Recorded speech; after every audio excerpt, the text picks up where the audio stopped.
Y'all, well, first of all, I'm trending at some point. Hey, I will be talking sometimes during these. If you saw the title and was like, I just want to see the video, it is linked in the description box because I don't take offense to that. That's fine.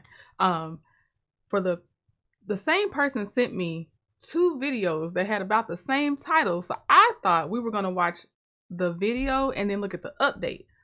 But it is two different women that have done this. So we're going to start with the longer one first and then see how that goes. Then we may watch the second video. Different woman doing about the same thing as what it looks like. But I didn't watch these through. I just skipped to the end on the second one thinking, oh, that's the sentencing for this woman. But no, there's two different women that did this crime. So at different times, different years, everything. Trigger warning. I put you saw the title because the title is the trigger warning. You know how interrogation videos go. You know sometimes they'll show pictures. So if that happens, you've already been warned what the topic is. So I wouldn't be in here if that's not something you can handle. I understand. Just want to make sure you're aware. And both of them are on EWU Crime Storytime. It's a great channel. I love the interrogation videos that they show. So what we're watching is killer realizes she's been caught after cutting baby out of victim's stomach. So here we go. That I was just one person. I had everybody's food. Does she whine? Does she cry? Take that up for me. No. You've been charged with Well, the you stuff? the right first off. Y'all so pissing me off. Let me tell you the bottom line. You are a sorry.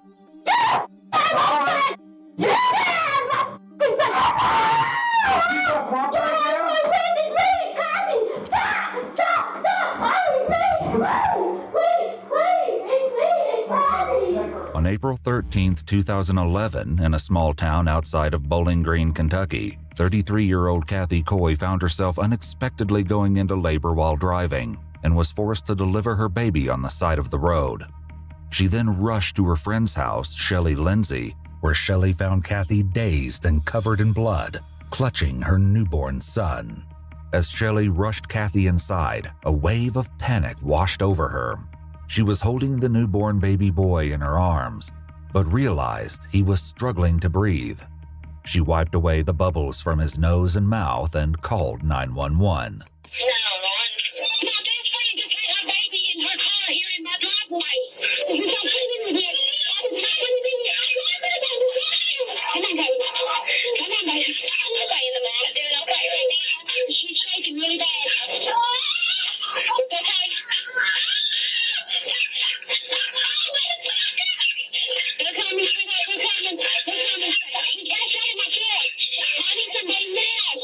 Kathy had already decided to name her son Caden, and soon she and the newborn were being raced to the hospital. However, once there, medical staff made a chilling and stomach-churning discovery. Something was very, very wrong. Given baby Caden's shallow breathing and deteriorating state, medical staff had to deal with one emergency at a time and prioritize trying to save the infant's life. Kathy is promptly admitted into the labor and delivery unit, while baby Caden is rushed into intensive care, where he's placed on oxygen. So what was wrong with the baby? He had respiratory problems. He was also very cold. He was an ice cube. And that could make babies very sick. We call it cold stress. Caden's doctor explains that his temperature was so low, their equipment couldn't register it. But it's Kathy's examination that was most troubling. Her exam was totally normal, so normal that it appeared that she had not really had a baby. What did the ultrasound show? Normal uterus, and the ultrasonographer even came out and was quite upset because, he's like, this is not a gravid uterus. She's not had a baby today. This was concerning, but the medical staff had discovered something even more horrific, prompting them to call the police. While in her hospital room, Kathy was texting updates to her husband, Shannon. However, the Kentucky State Police soon arrive and take her in for questioning. She is insistent that despite the gruesome discovery the medical staff made, she is Caden's mother, and she even has an ultrasound to prove it. This ultrasound would come up later. Most of the following footage has never been seen before. Right away, the interview is off to a rocky start. Please note that Kathy is partially deaf. Please don't scream at me. I won't. Okay, if you're just coming in on the preview, they showed her screaming a lot, so you'll have to kind of guard your ears along the way. Because again, this is my first time watching this, but oh my God. We'll make That's why I got defensive. All right, can we make a deal right now? Make a deal. Wait a minute, you're not going to threaten my kids no more. No more. Come here. Make a deal. Listen to me. But you can't be raising your voice either. Okay? Okay, but I don't want to hear it. Do you understand? Let me just say this, Kathy. Do you understand? There's a lot of emotions going on here, okay? Yes, I do. And now Jamie's fucking missing, and I'm being blamed. Prior to walking into the interview, police executed a search warrant at Kathy's home. There, her other two children seem unusually eager to help as they comb through her belongings.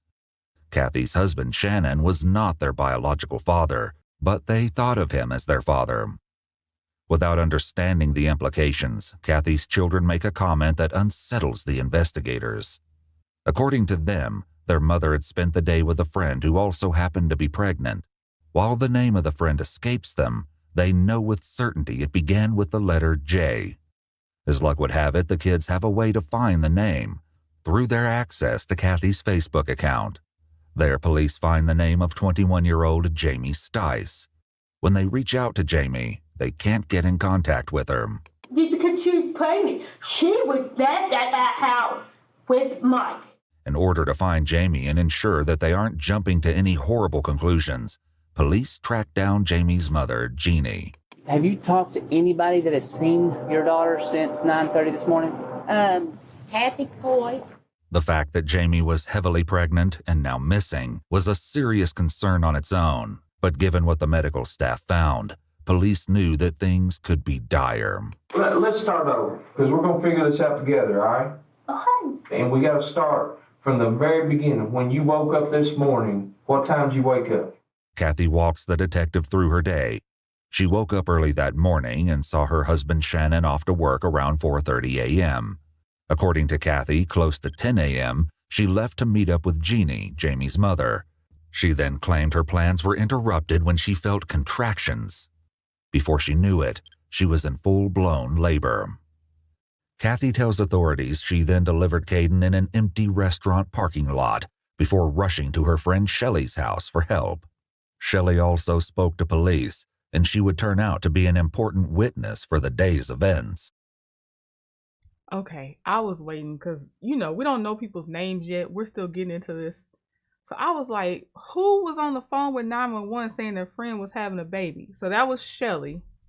And Kathy's the one acting like she went in labor on the side of the road, went to Shelley's house, pretending to go in labor and have that baby. So Shelley might not know that Kathy wasn't really having a baby. Possibly. We'll see, because was Kathy showing along the way, since this is her friend, and then on some movie type Lifetime stuff, they'll usually show like a woman that never could have kids and they go crazy and they take somebody's baby, which this woman, Kathy, has 2 kids. Or what was the other one? If people are planning on taking a baby, they do the whole fake baby bump thing up until the 9 months. So I just wonder, was she even acting like she was pregnant? What? I don't understand. I mean, obviously this is a crime I'll never understand, but I don't even understand. I just want to know more. So that's where I am right now. I'm just thinking, I'm listening, but I had to know who made the 911 phone call, because I was like, well, who called screaming about Kathy? So Kathy's not a victim. Kathy's the killer. So I ran out to the yard, and I looked in the passenger seat, and I seen her with the baby and everything lay here between her legs. She had no pants, no underwear, just a shirt on. I told her, I said, stay right there, don't move. I ran in the house, I grabbed my phone, I ran straight to the bathroom to get a towel, and by the time I got back in here, she was already in my house. With the placenta and everything? With everything. Was everything connected to the baby still? Yes. She said, help me, I had dropped him, and he had grass and stuff on him. So I took him from her, wrapped him up in the towel, laid him over here on the counter of the sink, laid him over on his side, was, rubbing him, trying to get him breathing. But Shelley's story differs from Kathy's in one curious way. She was telling the nurses at the hospital that I found out when I got to the hospital that I helped deliver that baby. I said, no, ma'am. I took her nurse out in the hallway and I said, I want to set the story straight. I had nothing to do with this delivery of this baby. This baby was born the time she showed up at my house. The discrepancy would prove very important and beg the question, if Kathy's delivery was legitimate, why fudge the details? Authorities also check in with first responders to see if they noticed anything strange that might point to an explanation. Despite the chaotic scene upon their arrival, they tell detectives there wasn't a sign of anything suspicious, at least not at first. What was her demeanor? Did she stand up, or what was her? She was sitting down the entire time, like in the floor, hollering, take care of my baby, take care of my baby, fixing to pass out. She was gagging. She was acting like she's going to throw up. And I think she actually did throw up once. Whenever I come back in with the stretcher, we pulled it up there. And when I turned around, she was already standing up, walking toward the stretcher. And she's like, I'm fine. Once she was in the ambulance, she's making comments or anything? Yeah, she said the reason why my baby's covered in grass and stuff is because I dropped the baby. You got a conscience, don't you? Because, you know, when I was talking about right from wrong earlier, there's some people that just don't care, and there are other people. But I do care. You're sitting there saying Jamie's missing now. That's why I'm taking now, remember? Okay, all right, listen to me. That's my point. You do care. That's why it's been tearing your stomach up, right? Yes. So you're going to help me work through this, right? Yes. Okay. The detective returns to the matter at hand, the last time Kathy claims she saw Jamie. Kathy is adamant that it was when she picked up Jeannie at her house in order to take her to the Social Security office and drop her off. She claims that she wasn't sure if Jamie was planning on joining them.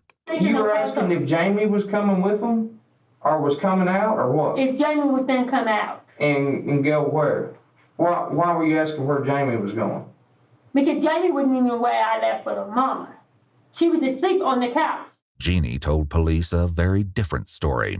Was Kathy supposed to come back and pick you up at the Social She Security was office? supposed to come pick me back up. At Told what me time? told me that when I got through to text her, Okay. and she would come back and get me. Well, in the meantime, while I was there, she got Jamie, evidently brought Jamie back home because she started having contractions and going into labor. She went to the medical center. She's at the medical center now. Did you ever go back? Did you ever No, go back? I never went back inside the house. And you never went, did you ever I was see? inside the house that morning. But you never saw Jamie again? No. She was laying on the couch asleep when me and her mama left.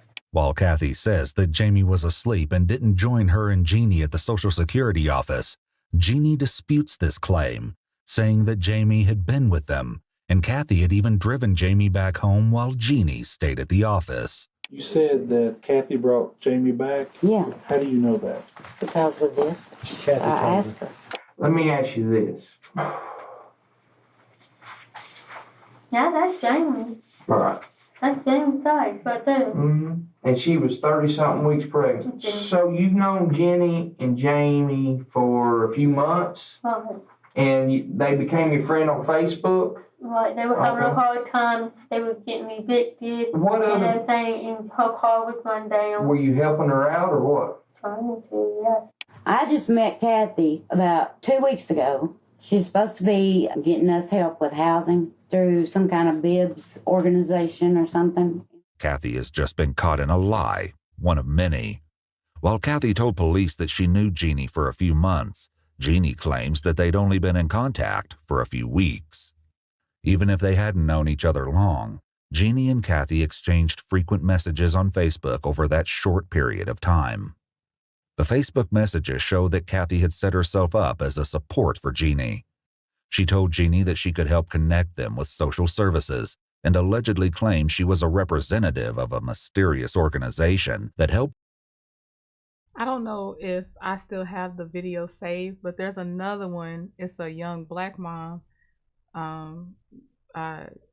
The killer was a young black woman, and they met through like a Facebook group of expecting moms, and then apparently one of them miscarried, and so she went to the houses that she was just visiting because they were friends, and like I think she shot the girl and took her baby or babies, because I think it was twins. But I'm just thinking about that because this is again somebody meeting on Facebook, and then they in your life, and then they trying to literally steal your life. infants of families in need. As their conversations continued, Kathy and Jeannie discussed Kathy's pregnancy. Kathy wrote in one message that Shannon is getting excited and annoying. He rubs my belly saying, come on, like every 2 minutes. She also attempted to explain why she hadn't given birth yet. In one message, Jeannie asked Kathy to clarify her bizarre claim, writing, "So he's in your back, is that why you're not dilating?" Kathy replied, "Yep." In a series of messages from just 3 days before Jamie went missing, Kathy eerily tells Jeannie that we were designed to be found. We found each other. To which Jeannie answered, "Evidently, I'm glad we did." As chilling as this message would turn out to be, Jeannie couldn't have known that while Kathy was claiming to want to help her, she had something truly twisted planned. The other thing is, she was approximately 35 or 36 weeks pregnant, right? Okay, well... I have no clue how far along she was. I didn't know she was Right, but here's the problem we got, Kathy. The baby that you brought to the hospital is about the same age. Okay, I was told it was 40 weeks. It's about 35, 36 weeks, just like Jamie's baby. Okay, I was told it was 40 weeks. Okay, now listen. Here's the other problem we got, okay? So you saw her today and she's been missing since about 10:30 this morning. Her baby is missing. Her family is worried about her. Can you imagine? I don't blame Hey, yeah, I can imagine. can you imagine? I'll be out on the diversion streets and everything, searching everything high and low. Could you imagine if those kids right there, you didn't know where they were or what happened to them? I turned this world upside down. Exactly. And that's what we're going to do. And me and Jenny, so much alike. That's why I don't understand. Okay, I understand. But we got to find what happened to Jamie, too. Okay. Yeah, because she was at the house when I was there. Is that baby that you brought to the hospital going to be Jamie's? No clue. That's what I'm trying to tell you. How do you have no clue? How would this happen that you have no clue if it was Jamie's baby? She was there when I was Jenny. Though they move on, investigators have surely taken note of Kathy's slip-up about not knowing if the baby she was claiming to be hers was actually Jamie's. Was Shannon real excited about you having a baby? What did he have to say about what? Was he real excited about you having that baby? Put a lot of pressure on you, didn't it? Yeah. Put a lot of pressure on you. You've been depressed too. Mm-hmm. And then you had the miscarriage. I was waiting on it. Okay. Missing puzzle piece is she was pregnant at some time and had a miscarriage. I was waiting to see because I'm like, what? How do you just go stealing a baby expecting people to think that's your baby? Okay, she had a miscarriage. How long has this been weighing on you? You don't want to lose him.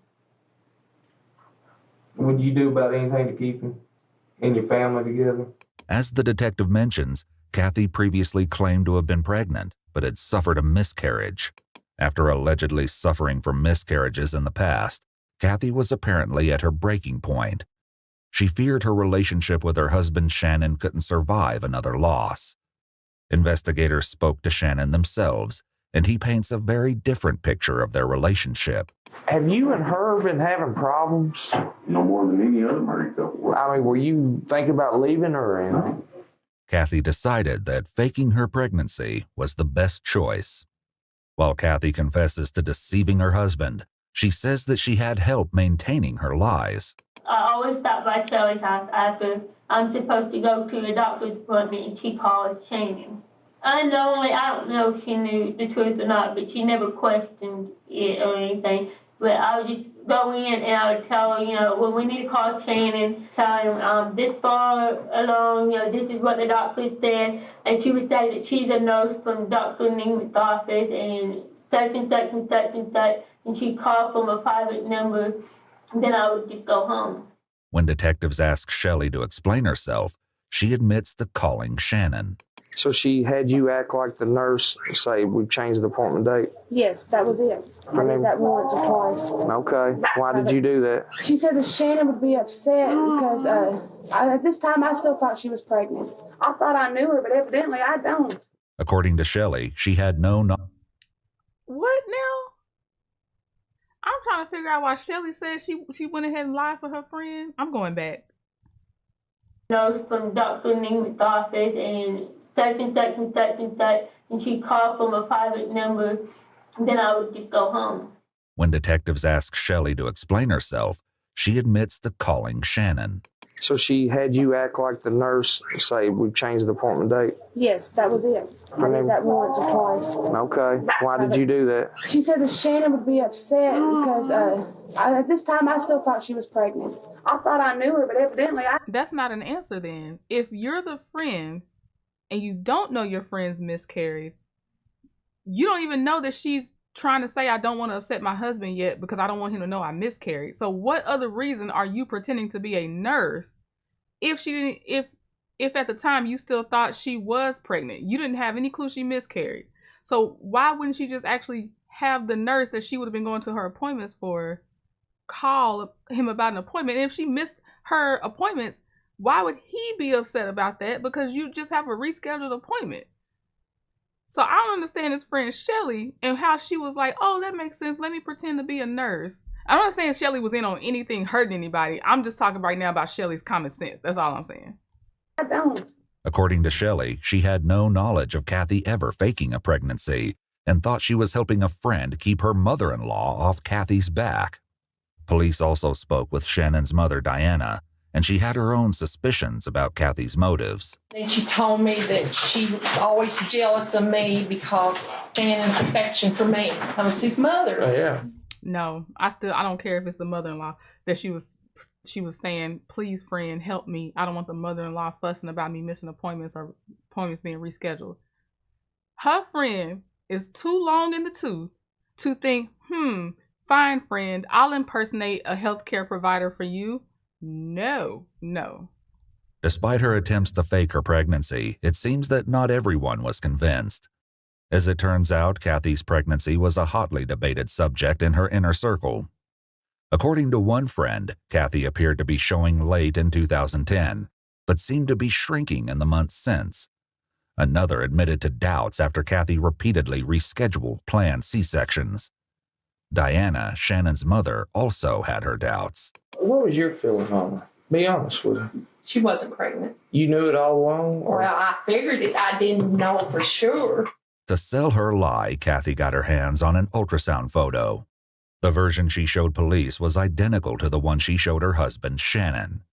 He believed he was looking at a photo of his growing baby, not realizing that he was actually looking at a stolen ultrasound photo, one that Kathy casually swiped from a friend at a party in October 2010. Shannon thought she was pregnant. Yes, I'm just gullible, I guess. He actually felt something move in her belly. She could have done that, The detective is right.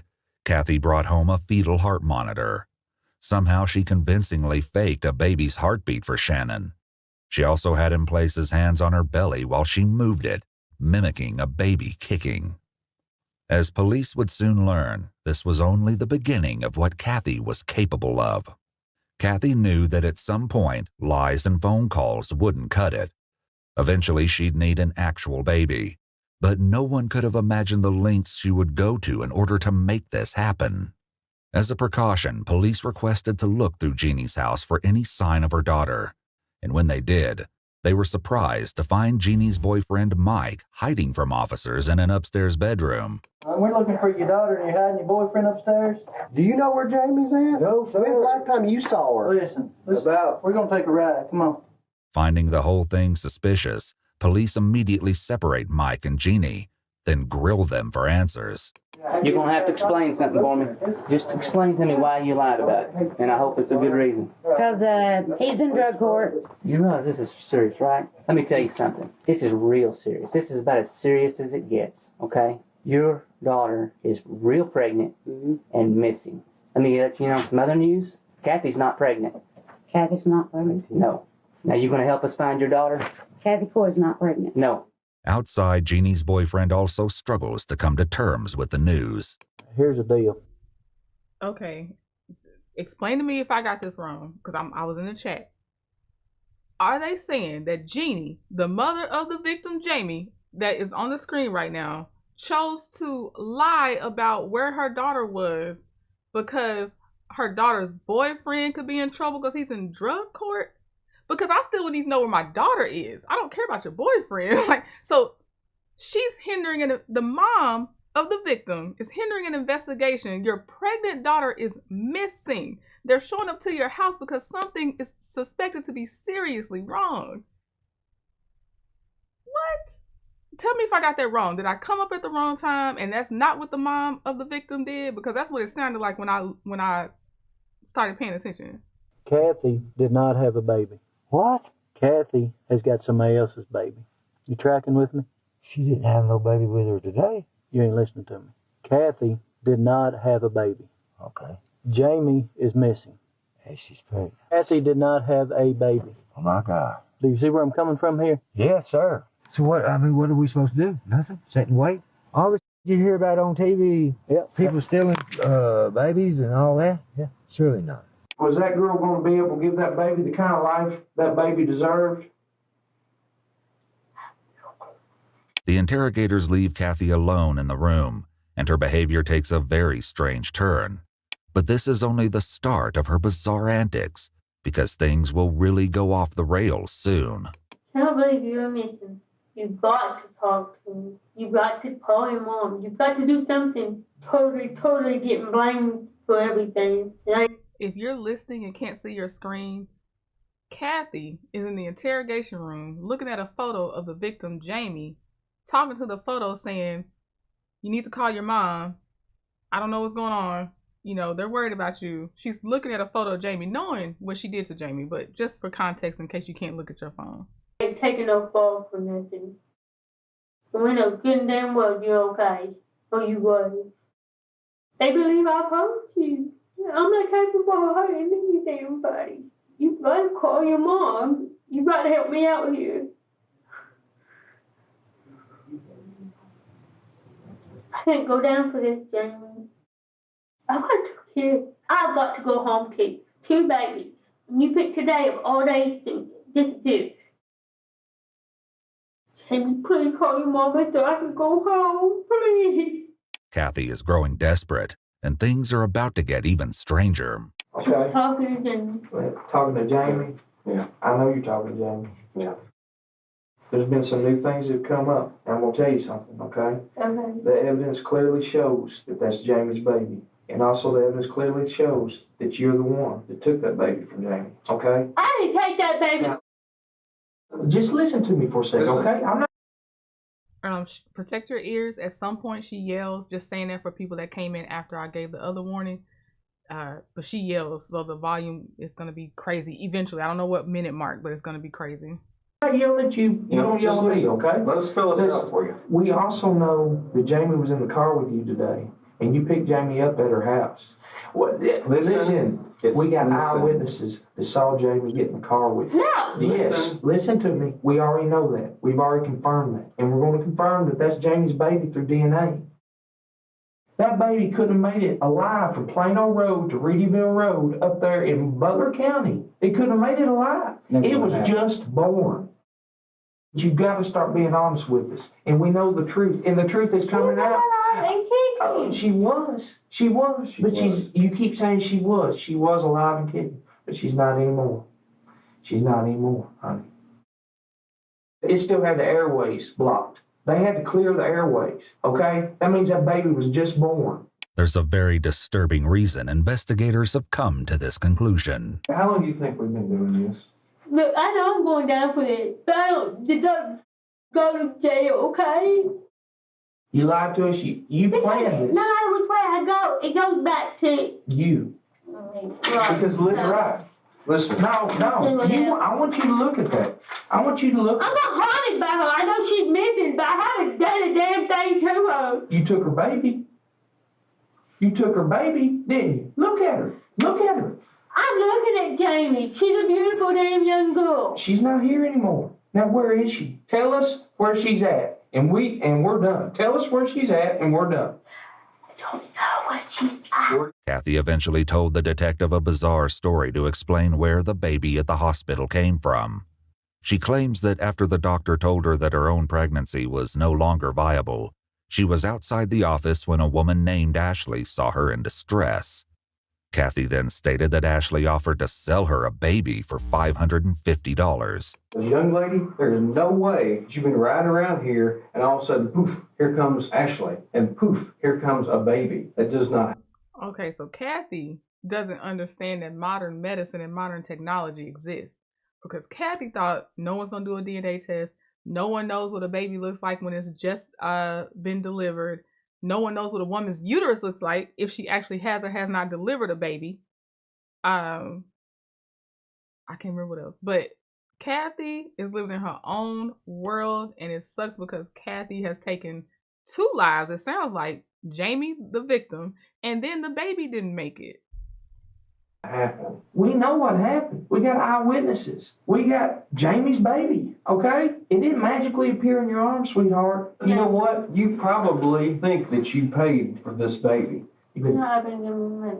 I know you've been giving them money. So in your mind, sure, you've paid for this baby. That's a good catch, because they always tell little truth with the lies. So although this woman that said, "Oh, if you give me $550, I'll give you a baby," does not exist, she does feel like, because she helped Jeannie and Jamie out, that she paid for the baby. And you could give this baby a better life than she could, right? Because you know why? It would give you a better life. Because it's the life that you wanted with Shannon. And you were desperate. Y'all want me to tell you where Jamie is? Yes. I don't know. See, there you go. You're trying to make me be a royal, cold-hearted. Oh, no, I don't believe that. Listen, there's no reason to get mad here, because the only person who's been lying in this whole thing was you. Who did something wrong today? I bought a baby. I did something wrong. You didn't just buy a baby. You didn't buy it. Yes, You I did. arranged for the baby to be taken from her. I'm a procrastinating liar. Huh? I'm a procrastinating liar. Is that it? So I've been told 1,000 times. You've been told that you're a liar. I'm a procrastinating liar. Okay. So now that we got that on the table, we need to know where she's at. Why do you keep moving? Stop pushing that towards me. Why? Now I'm actually starting to get pissed off, okay? Why? It's not bothering me. Is that what you're thinking? It bothers me she's missing. Yeah. But I don't know where she's at. While Kathy admits to being a liar, she'll soon take this sentiment to a truly bizarre and shocking place. Kathy's ex-stepfather Ron claims he was also a witness to some of Kathy's shocking behavior. I don't want that girl back in my house. Do I believe that Kathy was capable of killing somebody? Yes. You do believe Definitely. My personal opinion, if she gets her way, she don't care who she hurts. I said, one of these days, you're going to do something and you're going to be in jail for life. Investigators uncovered even more about Kathy's troubling behavior. At one point, according to police reports, she was even accused of stalking a pregnant teacher from her son's elementary school. The teacher felt so uneasy around Kathy, she began keeping a journal of strange incidents, including a time when Kathy lingered in the doorway, watching her as she worked alone inside her classroom. Interestingly, Kathy also claimed to be pregnant at the same time as this particular teacher, and when the teacher suffered from a miscarriage, so did Kathy. Back in interrogation, Kathy is about to slip up and make a huge mistake. Y'all trying to pin a murder on me. You're trying to pin Who said murder? on me. Who said murder? Kathy, who said murder? You said you keep saying she's dead. I don't know. It's on this damn thing. You can't erase it. She said she was. You said she was still kicking. Yep. That was your exact word. She was. When I left her. Where did you leave her? No, hell. Where did you leave her? You're not playing the game. Where did you leave her? If you want me to keep talking and give you all the damn information, listen. back the up now. Calm down. Yeah. No. Listen.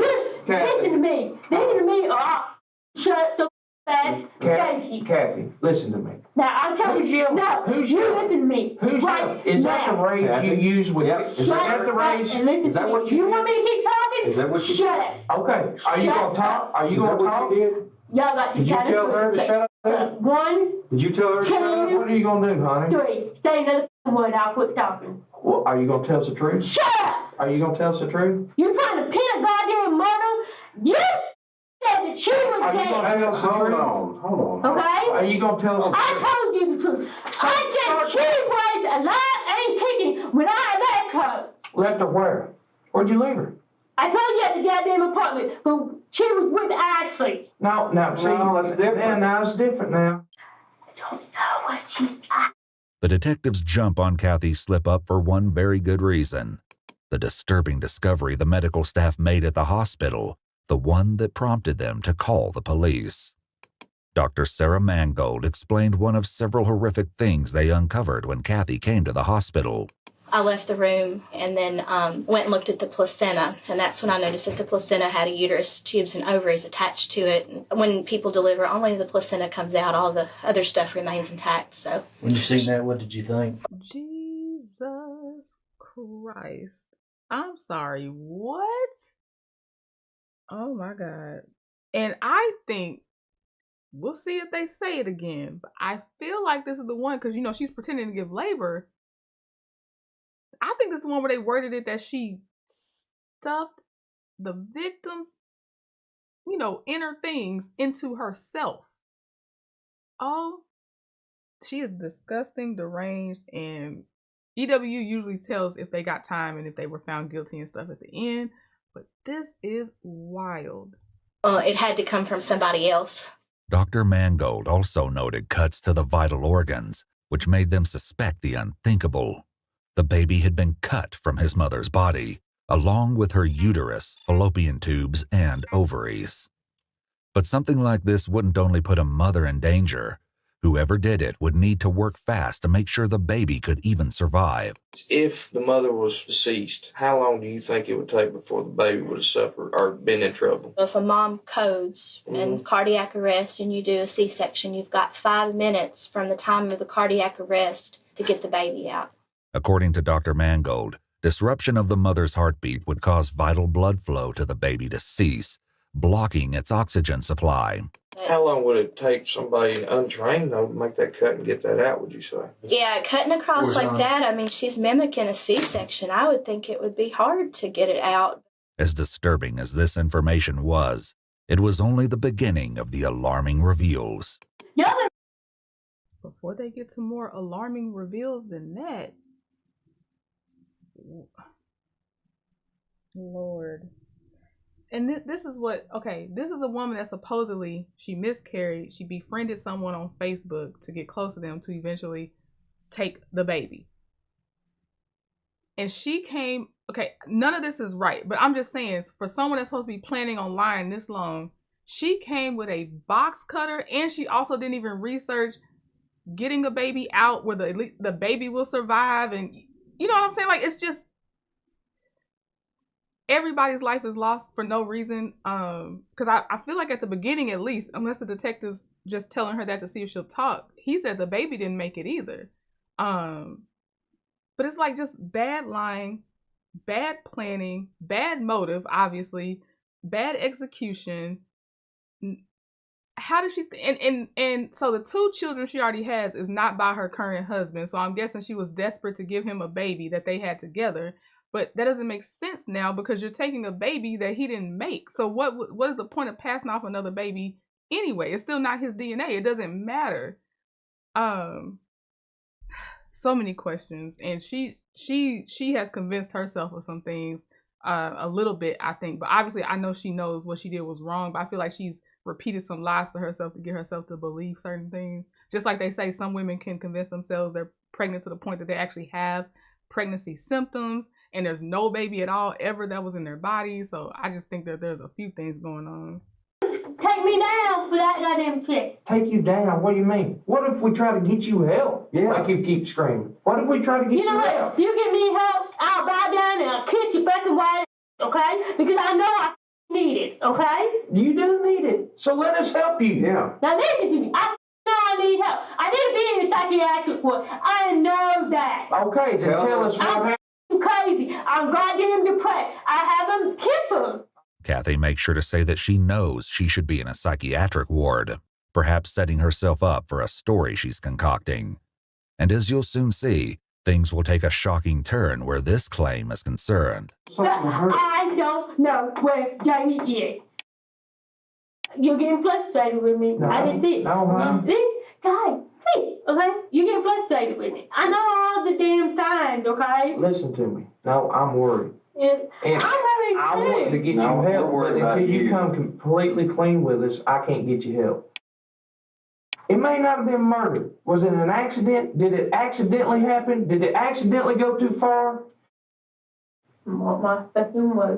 And yeah, I'm being just as evil as I can on this. My way. I will.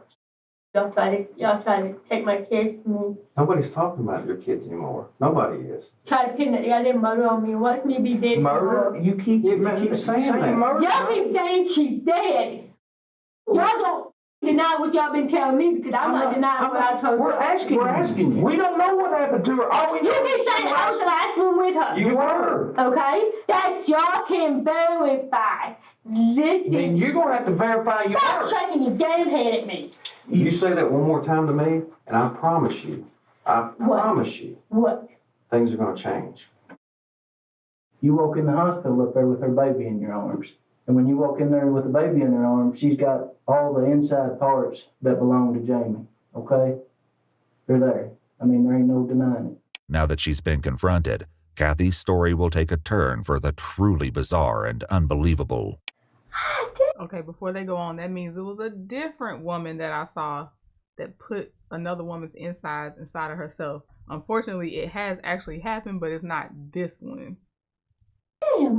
Y'all pay me for stupid. You know what? I've been doing good. I've been acting so well. I had them fooled. I had everybody fooled that I was just one person, but that I had a temper problem. I had everybody fooled. Yeah, except for me.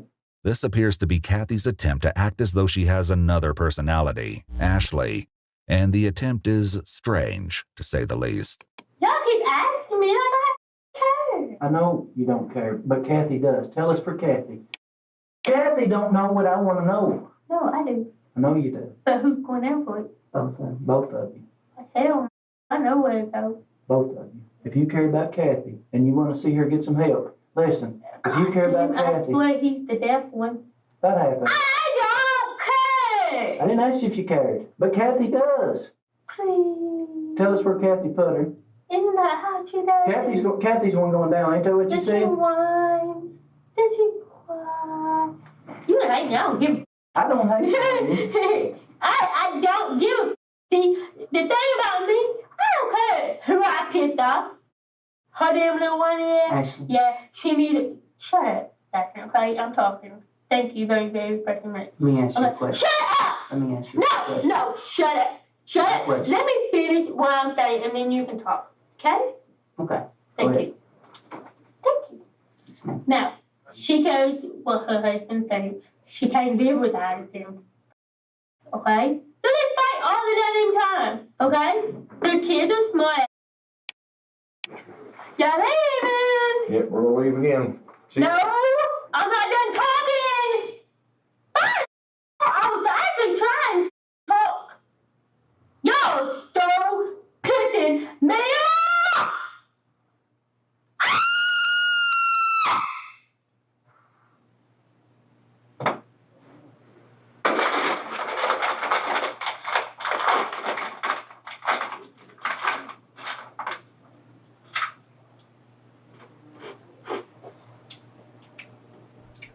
Child, they said she started snacking 41 seconds after the detectives left the room. Not seconds. That's what the uploader put. They pointed that out. That this woman is crazy. I hopefully she doesn't scream again, but that was the one they showed in the preview. I was like, guard your ears. Right now, you want somebody to talk to. Who do you want to talk to right now? It can't be your kids until you tell us the full truth. I'm telling you. Who? I'm telling you this. Who? Yes, I am. All right, hang tight. I'll be right back with you, okay?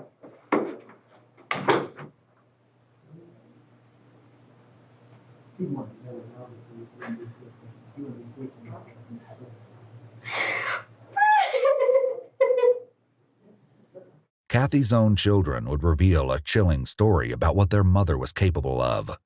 This incident took place just 2 weeks earlier when she was at a local market with her 2 children. Did you go with her to the flea market a couple weeks ago? Yes. She bought a stun gun from the flea market, saying she was going to play around and use on my dad. According to the vendor who sold Kathy this stun gun, it was more than capable of incapacitating someone if it made direct contact with skin. Allegedly, while at the market, Kathy approached a former neighbor and, wielding the stun gun, she lunged at the man jokingly. When he didn't move, she went for him again, this time pressing the stun gun into his leg and jolting him with electricity before laughing it off. This stun gun would come up again in the most disturbing way. When another officer comes in to speak with Kathy, she elaborates on her horrific plan to fake her pregnancy. When the baby was born, in order to take the placenta and stuff out to where it would be attached to the umbilical cord, where I could put it up in me to pass the baby off as my own. So I just took Caden and what I presumed to be the placenta with me. But honestly, I did think something was wrong because that placenta was pretty damn big. She told me it was supposed to be small enough for me to fit back up inside me to play it off as a boat. By no hope, you might find a couple of blood droplets from me in my seat because when I was parked at the barbecue joint, I did try to stretch myself to make it look like I was giving birth, okay? Hayden was in my floorboard in my car, and as I headed towards Charlie's house, I put the piece up under me, put my bushes down, sat on that thing with you. You sat on all the Not the baby, the placenta part. the placenta. Yes. Kathy's violent tendencies left her own mother in fear of what she was capable of. I believe she's psychotic. And right now I believe the girl is possessed. Because no human being could do what she did. The officers bring in someone new and try a different approach. Not only does Kathy calm down for now, but she elaborates more on her claim to have multiple personalities.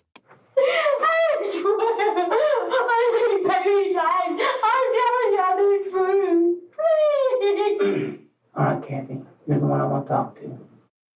Why do y'all keep calling me Kathy? Are you trying to make sure? No, I want to come here and talk to you, man.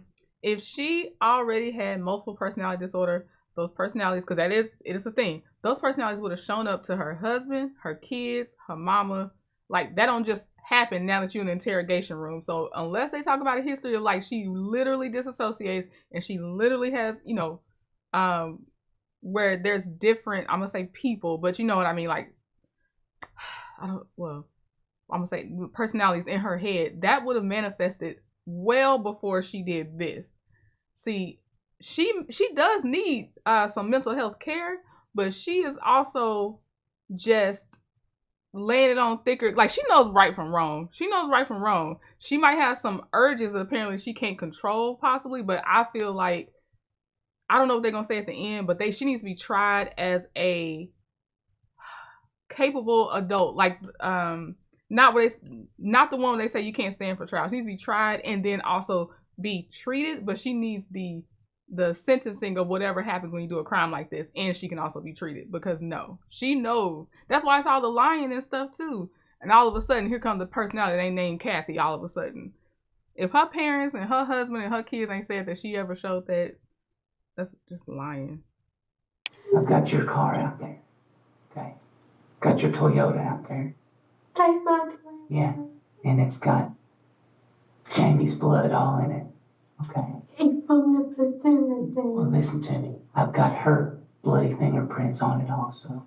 At this point, bloody fingerprints are the least of Kathy's concerns. Detectives can't wait to see how Kathy will try to explain away all the damning evidence they've been holding on to. When you brought that little baby to Miss Lindsay's house. I'm sorry. It's okay. When you brought that little baby into Miss Lindsay's house. Can I come in and Yeah. Do you believe me if I told you? I'll try. Person. Ashley's what?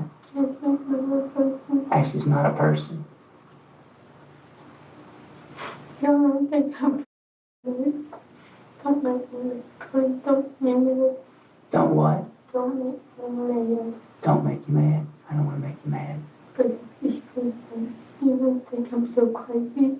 But just won't go. Listen to me. I promise you I'm not going to make you mad. I belong in a psychiatric for what I do. I don't belong in jail. How do you know that? You promise not to tell them? No, just me and you.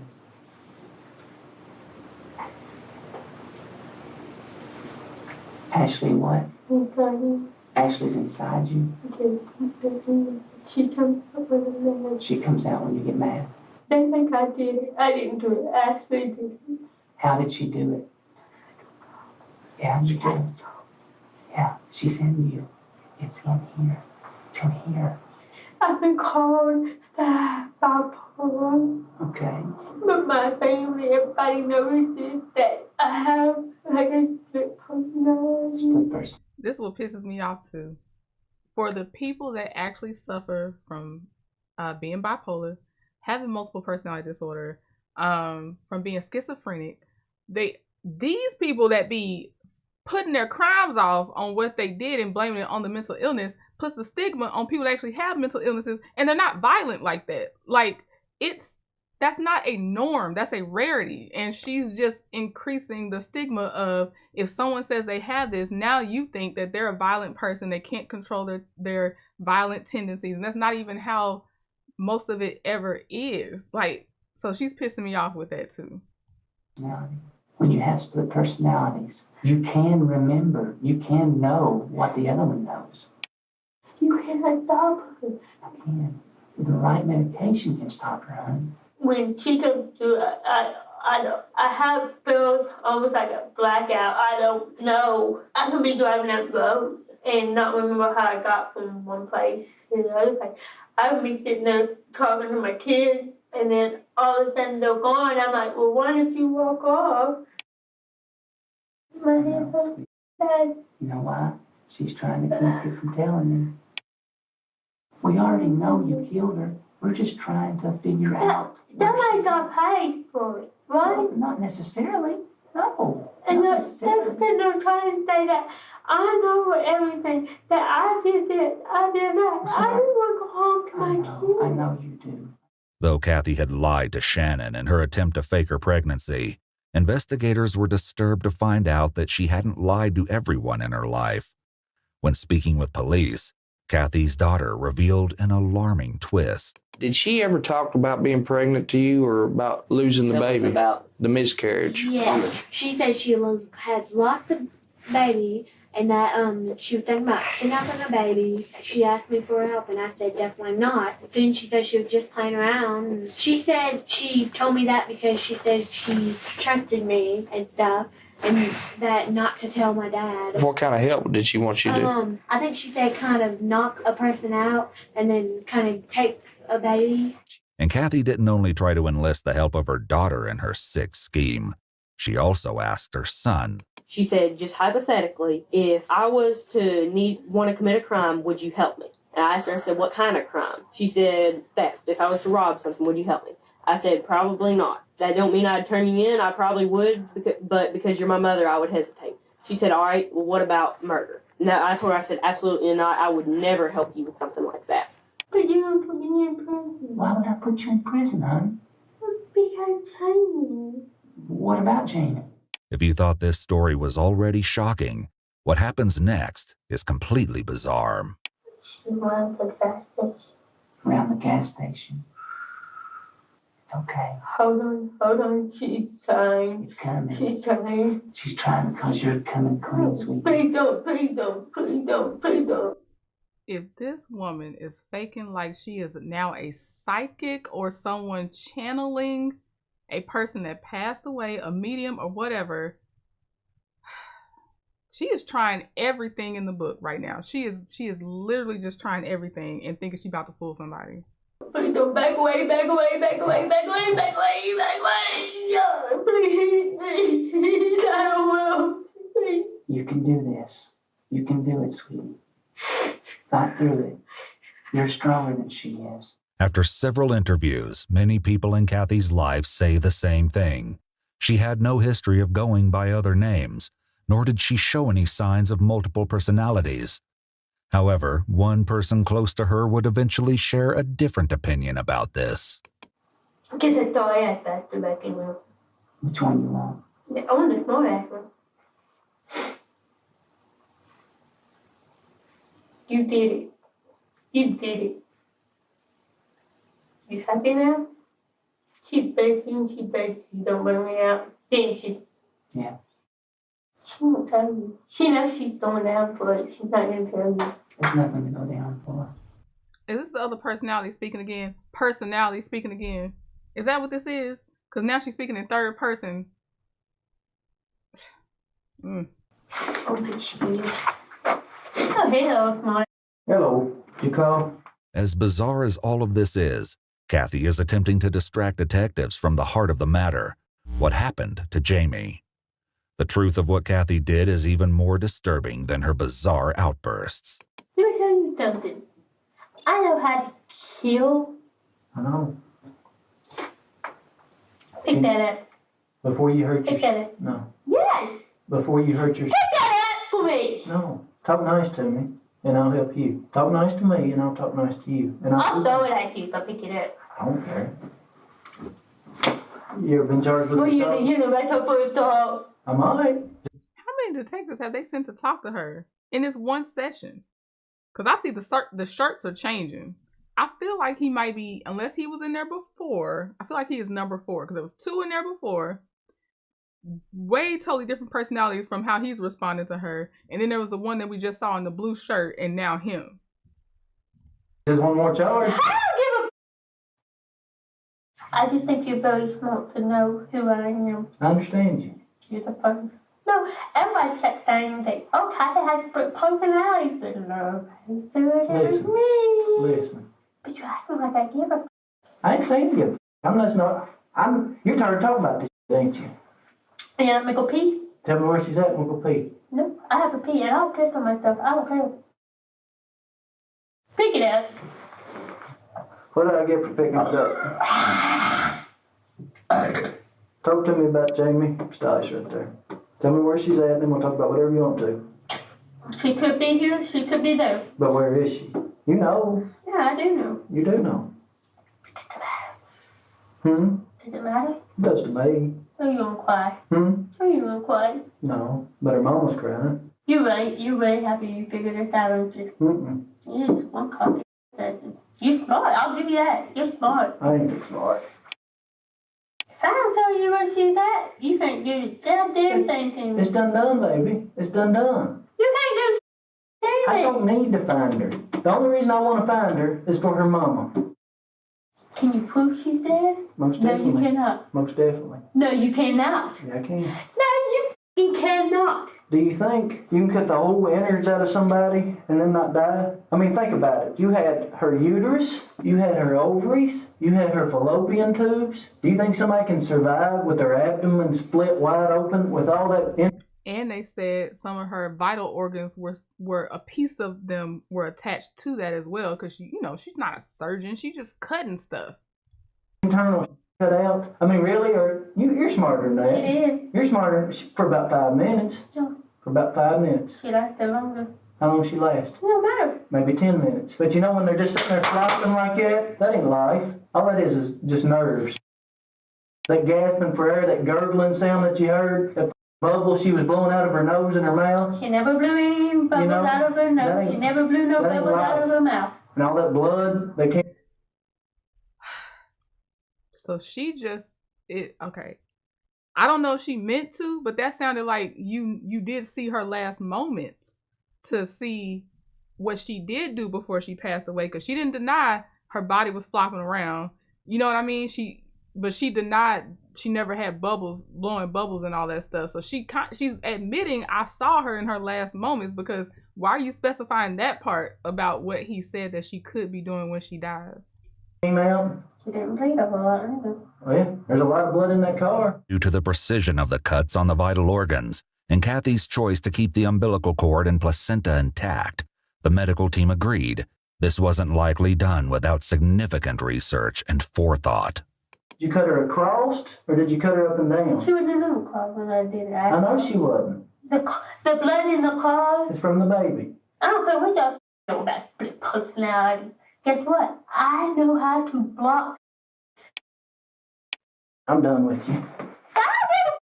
You do. Go cry me forever. I ain't gonna cry for you. I ain't gonna cry for you a bit. No, I don't give a.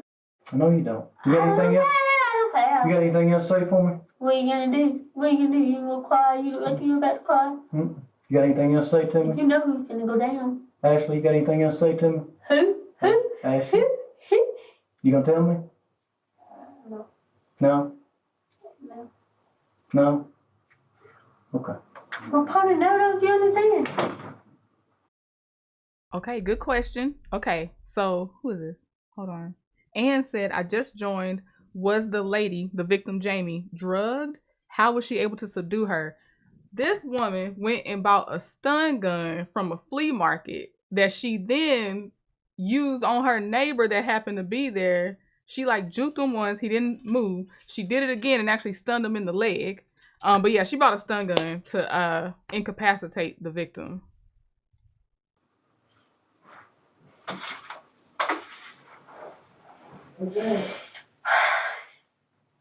And as she gloats in the corner, authorities offer her one last chance to come clean. And despite all the self-assuredness she has now, she really won't like what's coming next. You know how you said we can't do nothing? How we can't do nothing without the body? This man right here is fixing to bring a citation in here for you for capital murder and kidnapping of this child and for this lady right here. Who's falling for it? Who's going there? You are. No, I'm not. So in order for you to help yourself right now, Ashley, we're gonna charge you. You know when figured out you blame Kathy the whole time. She knows where that everything. But you know what? He's gonna be the one put you in prison. He's gonna be the one charge you. You know what's funny about it? You charged me. Stand you up. charged me. Stand up. You charged me. Turn around. Fine. Trust me. Oh, you're done. Oh, you're done. See, we can. Say bye-bye to your kids and everything else. Bye-bye to your kids and everything else. You're done. Yep. You want to cooperate with us? You want to tell us where? Jamie's at? Please take him off my arm. We've been taking friends too, and my heart is so cutting into my wrist. I swear I will go to You're done. You're done, honey. You're done. Have a seat. Get your treatment. Oh, Kathy thought it was sweet out here. So Kathy thought because they can't find a body, I'm going home today. And then also, in Kathy's mind, y'all can't prove I did this, so I'm going home today. Or you're supposed to take me to a psych ward because I said, this is my other personality, Ashley, talking to you right now. Girl. Have a seat. Get the done with you. You're done. We're done playing it. Let me tell you the bottom line. Let me tell you the bottom line here. Like, give me a second. Let me tell you the bottom line. You are a sorry. Okay? And you are going to prison. You're going to prison. Cause I don't give a. Come on. That's on me. You're telling me. Don't push my wrist. I broke my wrist. You better not push.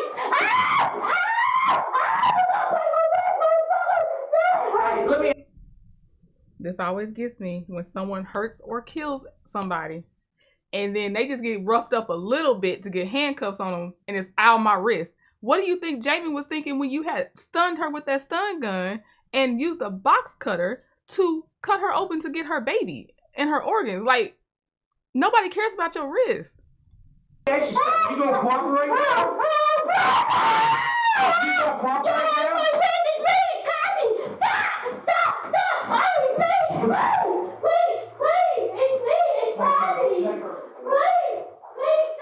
It's over. It's over.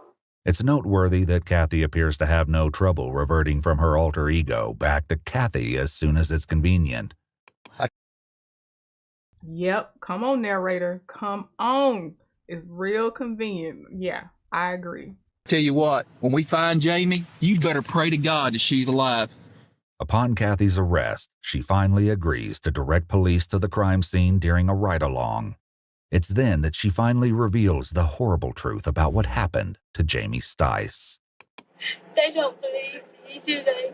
You don't want to see what's out there. I've seen a lot worse, sweetie. I've done this for 20 years. I've seen a lot worse. She's dead. I figured she was. Later, police learned that while wearing a trench coat and a possible disguise, Kathy attempted to gain access to a local hospital nursery. She solicited hospital staff for the access code as she pretended to be visiting a friend. After this failed, she targeted Jamie. Given her history of stalking pregnant women, perhaps Kathy had plans like these with others, and by the time she reached Jamie, she'd simply had enough experience to perfectly hone her twisted scheme. What else is in the woods? You'll find a whole lot of blood and she's been cut up really bad. Okay. There's a taser. They're what? A taser. A taser? That immobilized her. Oh, you tased her. I see. Where did you tase her at? On the neck. I don't want to know how bad it is back here. But I don't want to go to jail, nigga.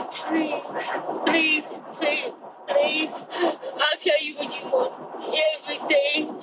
She's been cut on the neck. What did you use to cut her with? A utility. How did you learn how to cut the baby out? Did you look anything up on the internet on how to do this or anything like that? One time on how to do a home C-section. She's wanting to come out. Y'all getting too cold. Please don't. You know what's going to happen when she comes out, don't you? Please don't let her come out. It's up to you, honey. Please, I'll get hot. Please don't let her come out. Please, I'm begging you. I'm begging. I'm trying to fight. Please don't. Man, this is going to be bad. Hey, she said she's cut up real bad. Yeah, not just on her stomach either. How'd she feel? She tased her, dude. She tased her and then cut her neck. Not long after they arrive, police find Jamie's body near a wooded area. She's found face down, partially clothed, and disemboweled with a massive laceration across her abdomen. Her throat and wrists were also cut. Her cause of death was ruled as multiple sharp force injuries, including those responsible for the removal of her uterus. But according to the doctor who treated the baby, the horrors only continue. Because the baby was still alive, it's unlikely that Jamie died from her injuries right away.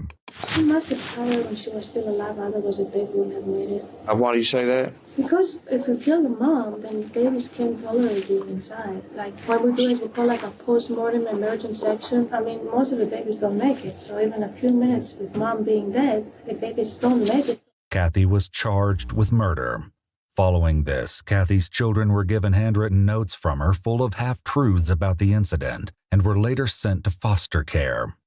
Her husband, Shannon, has since remarried. Wow. Okay. I knew she was going to get charged with murder. The other two kids are in foster care. Her mom is still alive. That's not his kids. And he wasn't obligated. I guess he didn't adopt them. Wow. Whether or not Kathy was ever pregnant in the first place remains a mystery. We spoke to Brianna, Kathy's daughter, in an EWU exclusive interview. She'd been 11 at the time of the crime. She gave us some insight into how Kathy behaved the day she killed Jamie Stice.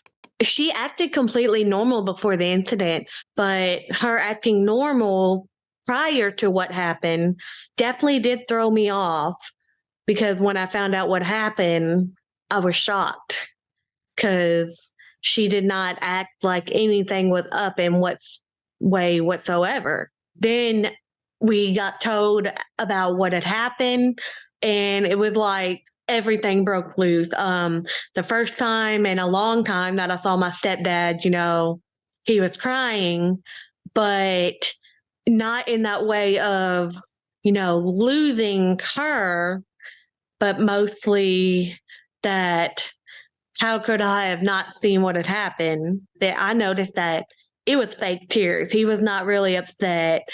He looked like he was relieved from her in a way. Brianna also had some thoughts about her mother's claim to have multiple personalities. Well, I'm definitely seeing how he let them kids go to foster care. If he's crying from relief, that he don't want no attachment to her.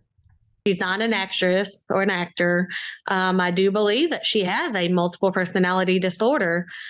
And I've seen that exact type of behavior throughout my entire childhood, of where she does not refer herself as Kathy or my mom. She refers herself as somebody else. Notably, Brianna says that the name she referred to herself as wasn't Ashley. One moment she would refer herself as Kat. Kathy Coy was convicted of murder as well as 2 counts. Kathy would sometimes refer to herself as Kat.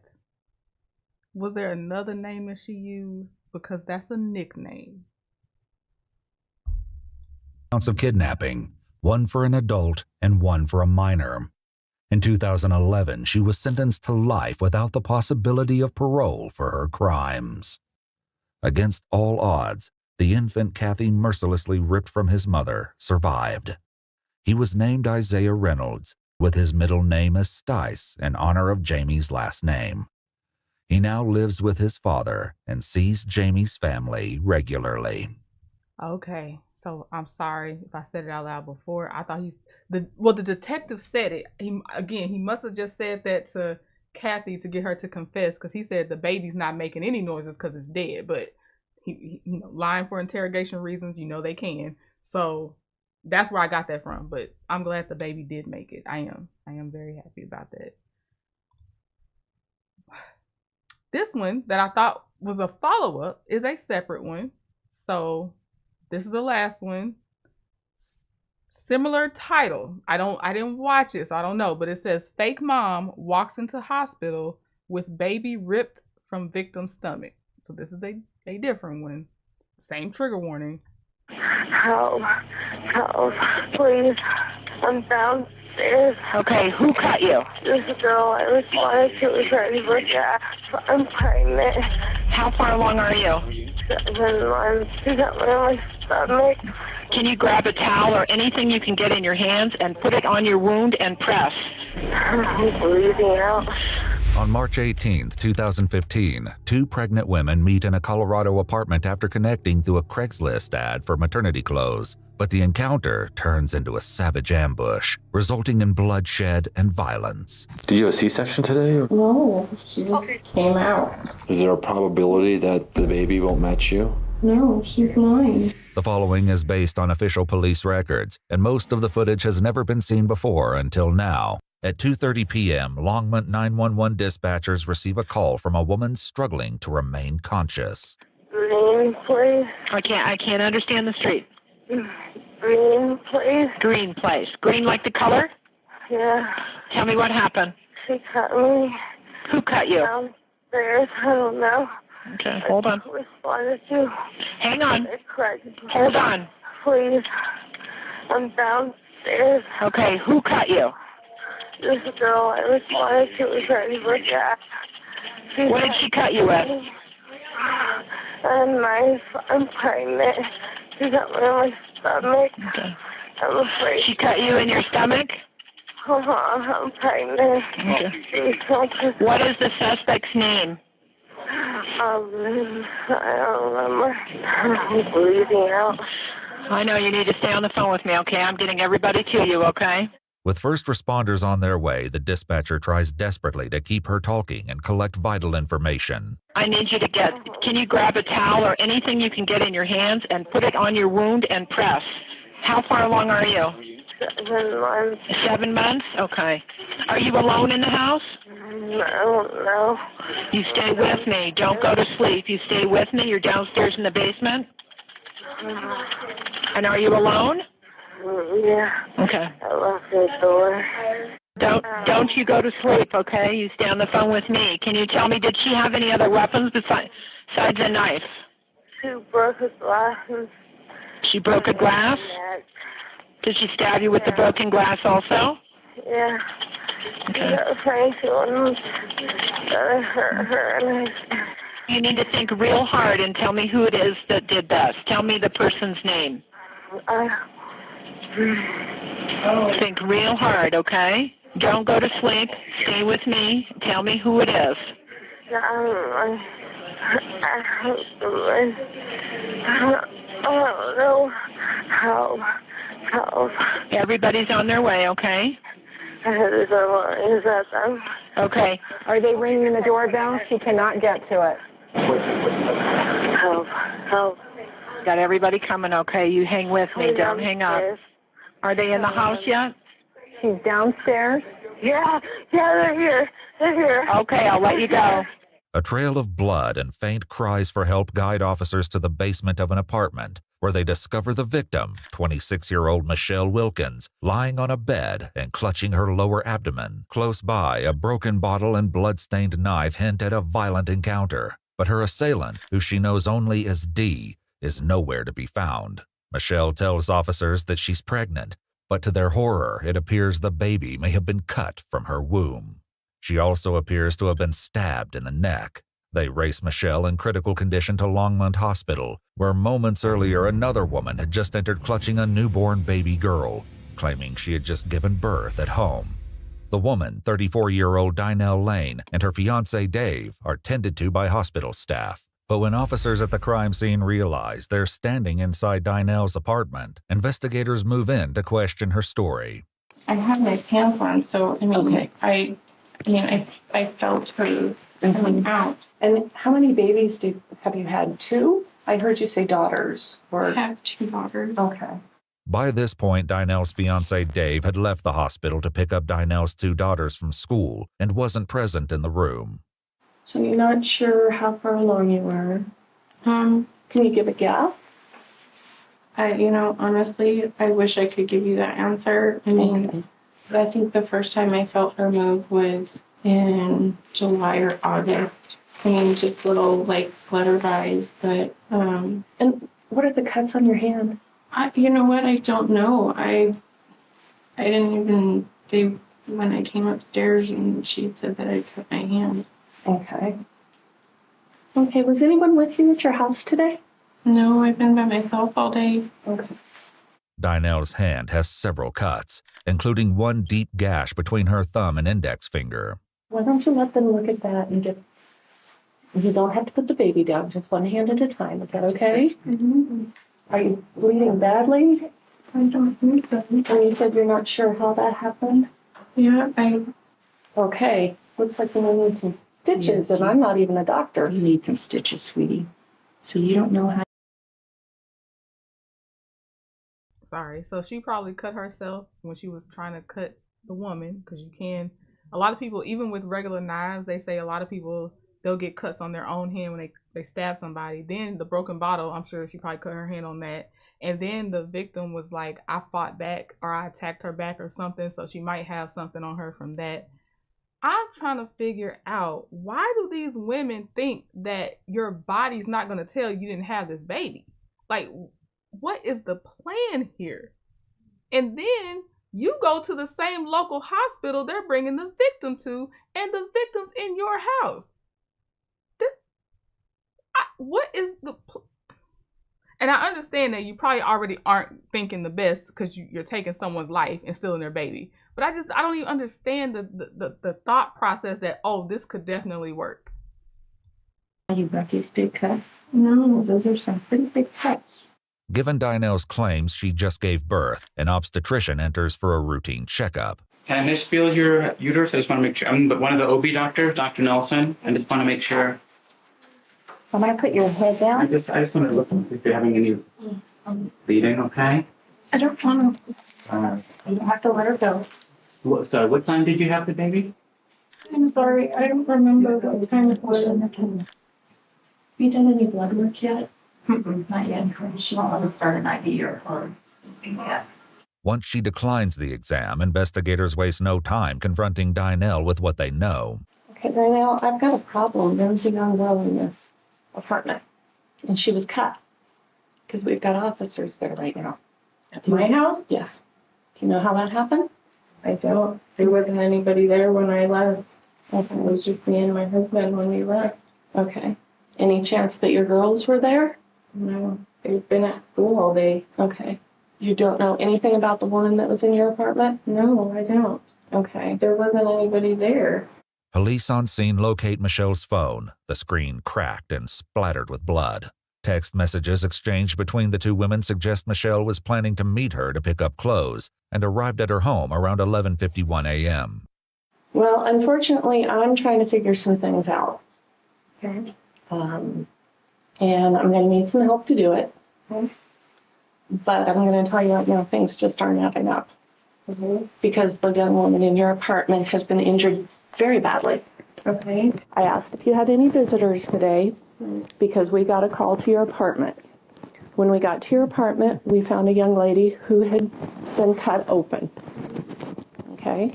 She had a baby in her stomach that had been cut out.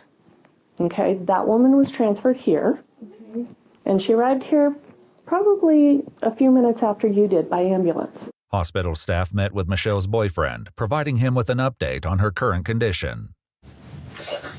Okay. So it sounds like we've got where they just finished up in the operating room and they're taking her to the ICU. Okay. Which means they've got her, they found a way to get the bleeding stopped. Okay. The surgeon will be able to tell you what all they did and what they had to fix and everything like that. But she made it through the surgery just fine.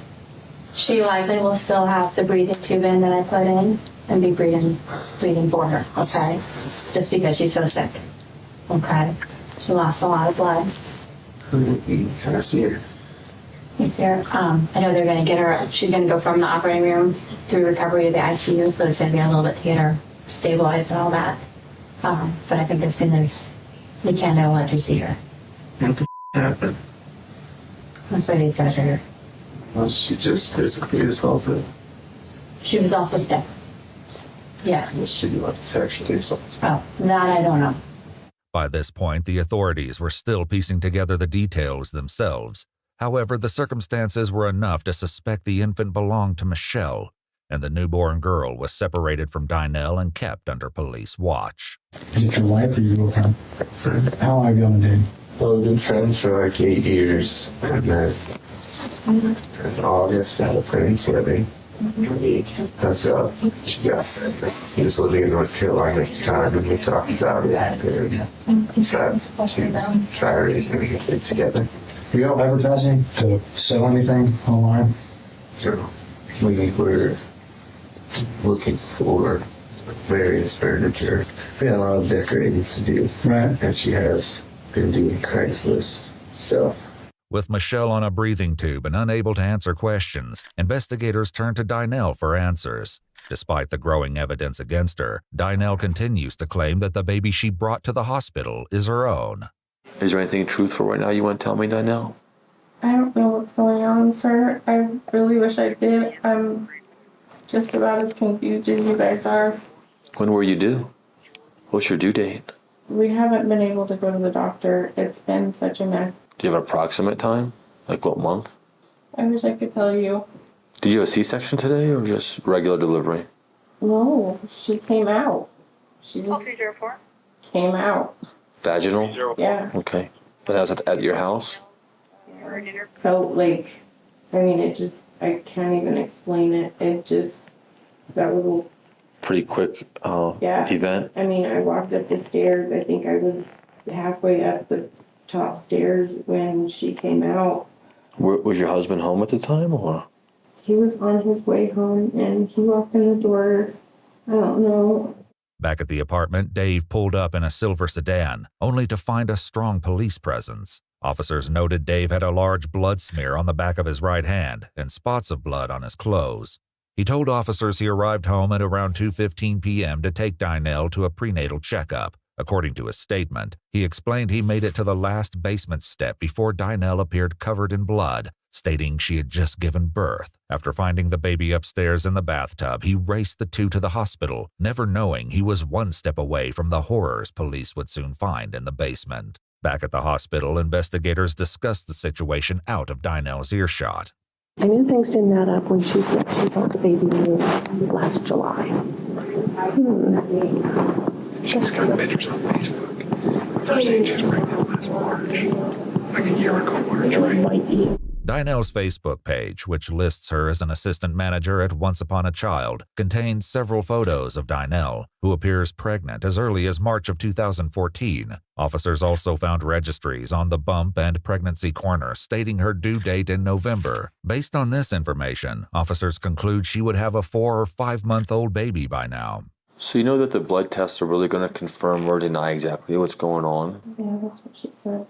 And if there is something, like I said, there's something strange right now is the best time to admit to what may have happened before the tests come back, because if that happens, it's probably going to look a little bad and a little more worse for you, you know? Is there a probability that the DNA for the baby won't match you? No, she's mine. However, Michelle is still unconscious and fitted with a breathing tube. What? I'm gonna tell y'all now. I'm gonna have to leave this video for like a few hours, and I'm gonna have to take it down because I'm not adding enough commentary. I know, but I'm sitting here trying to. I just want to listen too. Like I'm trying to figure out what's going on. These people don't understand. DNA will always tell the truth. Well, not always.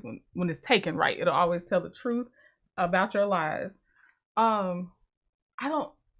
I keep repeating myself. I don't understand the plan. This doesn't make sense. You don't even have fake dates in your head on how this would make sense. Then you do it at your house. You leave the victim with a phone. So thankfully she can call for help. You know, I'm glad for the victim. Stupid on her part. Stupid on the, I don't know if she's attempted murderers at this time, but you know, like, I don't get it. I don't understand why people, you're just going to end up in prison. Just skip all the other steps and just go to prison.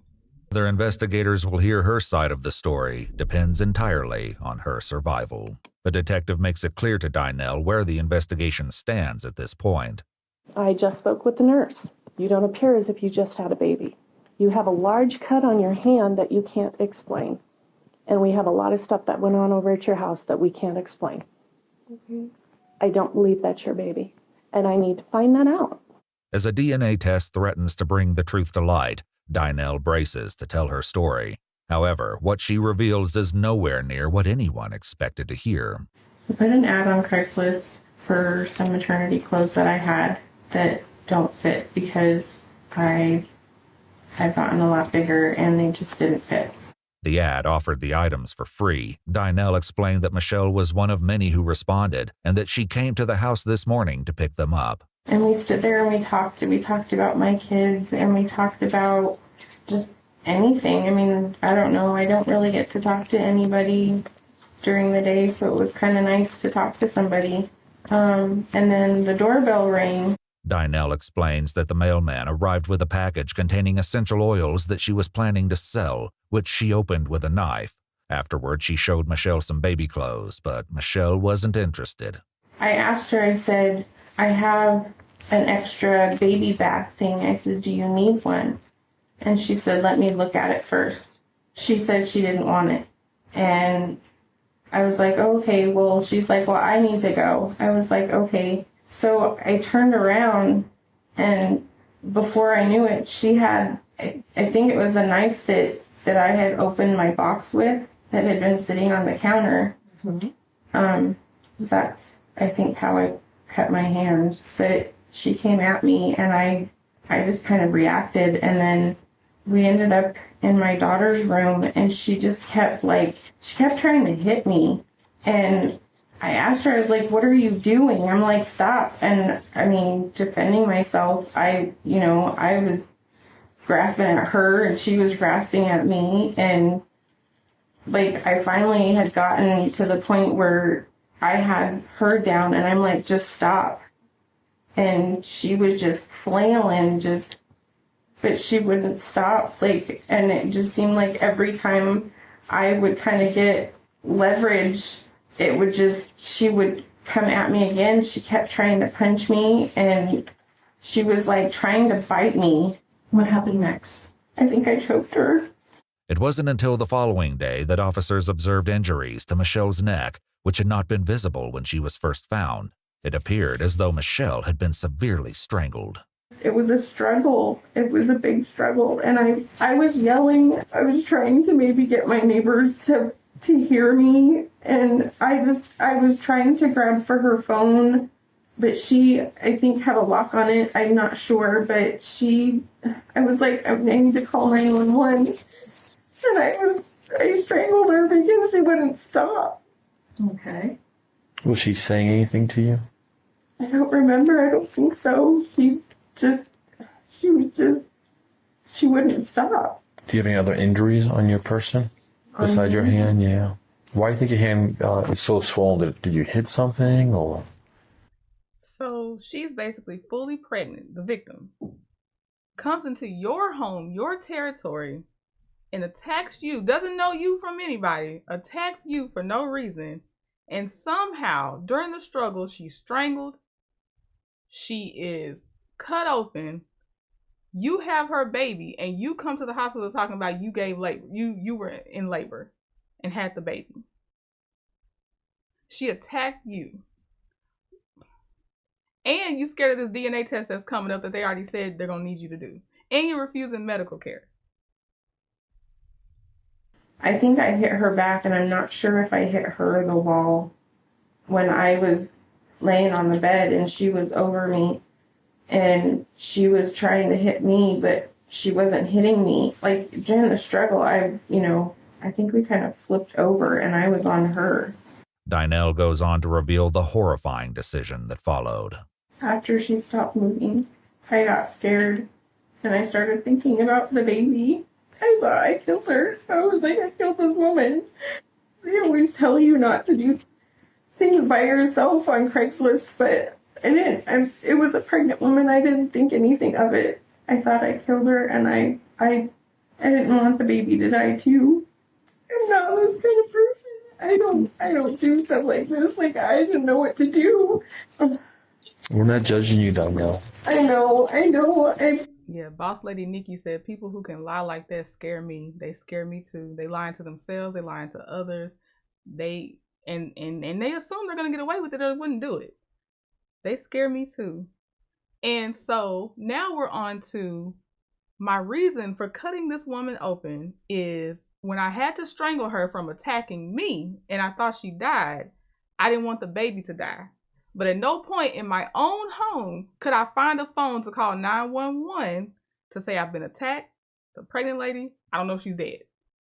You thought, let me use the knife that I got to open my box of essential oils and take the baby out of the lady's body that attacked you. What do you do in a situation like that? Like, I reacted. I got the knife that she had. And I tried to get the baby out. Okay, is that the baby that's in the other room? That's her baby. Okay. She's not mine. She's not mine. Okay. Following the critical admission that the child was not in fact her own, she reveals what happened next. The girl was moaning and she was crying. No, she wasn't crying. She was just making, like, breathing sounds. And I got scared. Okay, where'd you put the baby when you took the baby upstairs? In the bathtub. It was empty. I just sat her in there. Okay. Okay, so she was moaning and making some noise. I know I should have said something then, but I didn't. I just got scared. I just left her there. Okay, and when your husband came in, what happened? Oh, the baby was in the bathtub. Whose baby did he think it was? Ours. Are you pregnant? Did he think you've been pregnant? I wanted to tell him so bad. Now hold on. Her husband, because you remember they went to Facebook and did a timeline on her. They said if she have carried her baby when she claimed to be pregnant, the baby right now would be 4 to 5 months old. So now I am wondering, how did the husband think, oh no, my wife gave labor. She's 14, 15 months along, because that's what we're saying with this math, maybe 16 months along. And oh gosh, yes, of course, there's a baby in the bathtub. It's my wife's baby that she gave birth to. That should actually be 4 to 5 months already delivered. And I need to get her to the hospital because of course my wife just gave birth to this baby. Now I need to know about this husband and what, because yes, you can believe your wife's pregnant, but still, you know, it's going to take about 9 months. That's just the common knowledge of pregnancy. So I am wondering how he didn't think, oh my God, where did this baby come from? Because I know my wife would have already given birth. I have questions is what I'm trying to say. I was pregnant. When were you pregnant? April 1st last year. Okay. But it was his first baby, and I never thought I could have another one after I lost my son. Dinell shares that her son passed away 12 years ago when he was just 18 months old, the details of which will later come to light. My girls have been through so much. I wanted to just another lost baby. I felt like it was my fault. I didn't go to the doctor, and I didn't tell him that I lost the baby. What was your plan? I don't know. I was gonna tell him so many times, and he'd ask me, what was going on, and everybody was confused. What were they confused about? Just why it was taking so long. Detectives began speaking with people close to Dinell to get more information about her pregnancy and behavior leading up to the attack. One friend mentioned seeing her on the 4th of July weekend, 9 months before the attack. And did she look pregnant? Mm-hmm. Oh, okay. Mm-hmm. She had like a little belly. She had like just a little baby bump that was taken in June. Investigators also spoke with Dinell's 2 teenage daughters, who at this point knew very little about the unfolding situation. When was she due, She was due first in December, and we moved it to November, and then she was back again. Could you tell that your mom was getting bigger and the baby was ready to come or anything? Not really. She was kind of small for being pregnant. Mom said she's going to have a little boy named James. Dinell's family hosted a baby shower for little James in September of 2014, when Dinell would have been 7 or 8 months pregnant. The jungle-themed party featured a cake reading, "Welcome, James."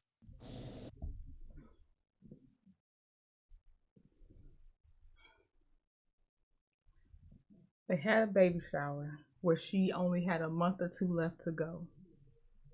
And not the kids. I'm not talking about her kids. I'm talking about the adults around Dinell are like, this pregnancy's taking really, really long. I have so many questions. Was she pretty excited? Yeah. How about David? Was he excited? This is his first time. This is his first time being a father, so he was really excited. But the excitement began to wane after Dinell's due date came and went. Still, she kept up the facade, telling her friend pregnancy has been such a nightmare, blaming doctors for incorrect due dates. In several messages to one woman, Dinell claimed to have already had the baby, stating it was a natural birth. Several photos of a baby boy were found on her cell phone, but investigators traced the image to a public website. However, by March 2015, nearly 4 months after she was supposed to give birth, she still appeared pregnant to Dave. She just wouldn't tell me anything, and then she kept saying she set up appointments and stuff like that, and we're ready to go, and then something would happen, and we wouldn't go. I was frustrated because I didn't know what was going on with the pregnancy. I thought there might have been something wrong with the baby or something wrong with her, and she wasn't telling me. And I was so stressed out because I'd ask her every other day, when can we go? Let's go to the emergency room right now. Let's go check it out. Pretty much throughout the school year, he's been trying to get her to a doctor, and when she's, every time it was like a time for her to go, something would happen. Dave describes one instance where he finally went with her to an appointment, but it didn't go as expected. Yeah, and she didn't even sign and didn't even do anything. We're just sitting in this waiting room like fools, and people are looking at us like, people are going in and going out, and we're just sitting there. Did that happen a lot? Or? It happened quite a few times. It happened at the salute place up here at least 3 times. There was a milestone at the hospital. We went there, and they were like, we don't even know who you are. You're not in our system. I mean, once you're just sitting there, what caused? She would get upset. She'd be like, we're not going to be seen. They don't want to help us. And we'd throw a fit, and then we'd leave. She'd be like, I'm done with this. Let's go.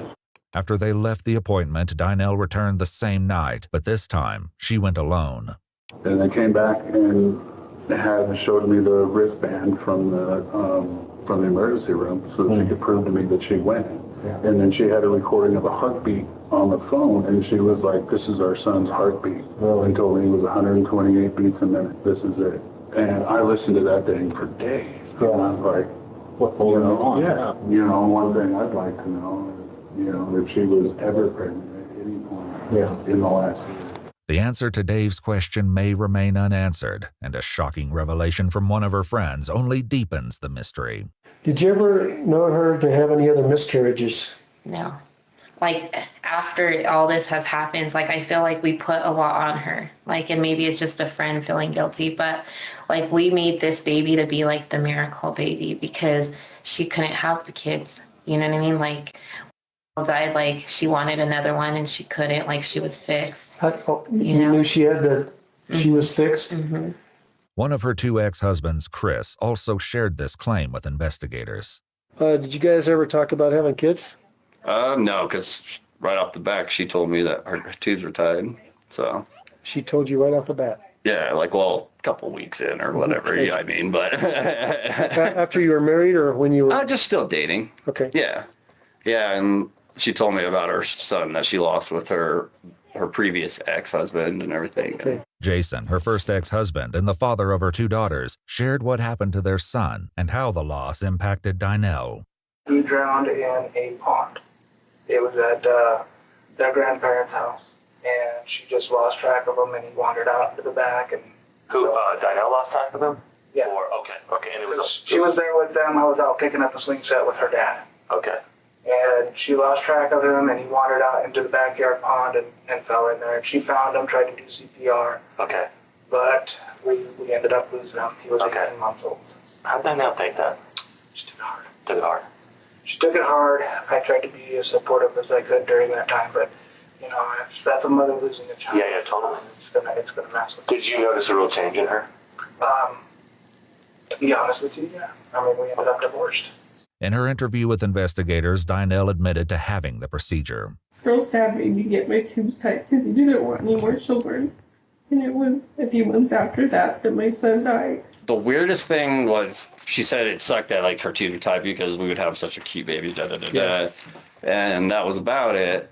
But after we broke up, I know she like told my one friend Selena that she had a miscarriage while we were together, and I was like, how is that even possible? Like her tubes were tied. So yeah. So how long did you know her before then, before you got married? Maybe like 4 months. It was kind of stupid, just real quick. We thought we were in love. Yeah. Well, love is blind. Yeah. That was the best of us. Hey, I'm glad it didn't work out. Jason explains he learned about what happened when his daughter posted about it on Facebook, leaving him concerned with how much the girls know regarding the situation with their mother.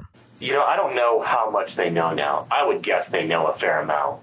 Based on just all the media coverage, a lot of it's out in the press. Some of it, like I said, is not totally accurate. Some of it's more accurate. The general story, everyone knows the general story. She did show up in the hospital though. Dynel? Yeah. Oh yeah, she was contacted at the hospital. All right, and then the other story, part of the story that I want to confirm is she actually did remove the fetus from the mother? That's what it looks like. During questioning, investigators didn't disclose what happened to either teenager. The oldest was understandably confused, having just returned from school to find police at her house. I want to know what's going on. Why was the house blocked off? Right. It's not very exciting. Very nice. And also she has a baby and now the house is blocked off. It doesn't seem to go together.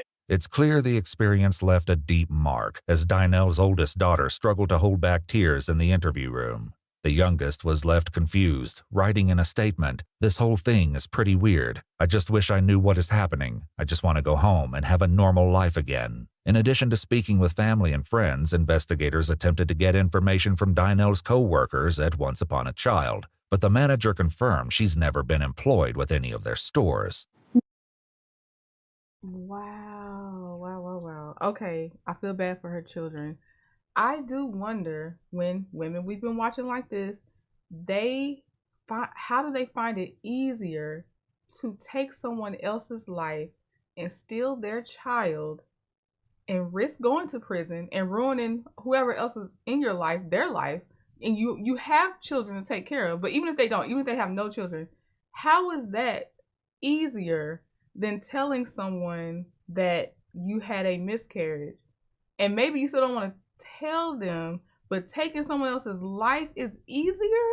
Like, that's what I'm sitting here thinking, because that was the choices. I don't want to admit it. Instead, I'll take somebody else out and take their baby because that is easier. That's crazy. Never had anything like this ever happen to me. I've never, even in school, I never hit anyone. Why would somebody do that to you? I mean, I just don't understand. Like, I know it looks so much worse on my part because I had to defend myself, and then if I did something really bad and he took him to jail. I've always been that person. I thought about that for everybody else, and I never thought it would ever have to be me, but Well, what should happen to the other lady, you think? I don't know. Do you think she's a guilty person for what happened, or is she more of an innocent person? I don't know. Can I ask you a question? You described it one way. I'm just going to play devil's advocate for a minute, okay? Could you have possibly felt the need to have a child, and because of such, you went after her? No, I didn't. Honestly, I've been wanting to tell my husband that I wasn't pregnant for quite a while. It was just kind of trying to find the words to tell him. So why would you take your baby upstairs? And it was just kind of like a moment's reaction, and I didn't know what to do. Dave would later reveal an important detail to police that may shed light on Dynell's decision. For now, Dynell finally asks about Michelle's condition. You know what happened to her. So I do know she's out of surgery, whether it be stitched up or I don't know how bad she was and things like that. Is she alive? Yes, she's alive. Oh. Well, last that I know. I'm glad she's okay. I hope she's okay. Against all odds, Michelle survived the brutal attack. Nearly 2 weeks later, still recovering from her injuries, she sat down with detectives to deliver an emotional account of the horrors she endured in that basement on March 18th.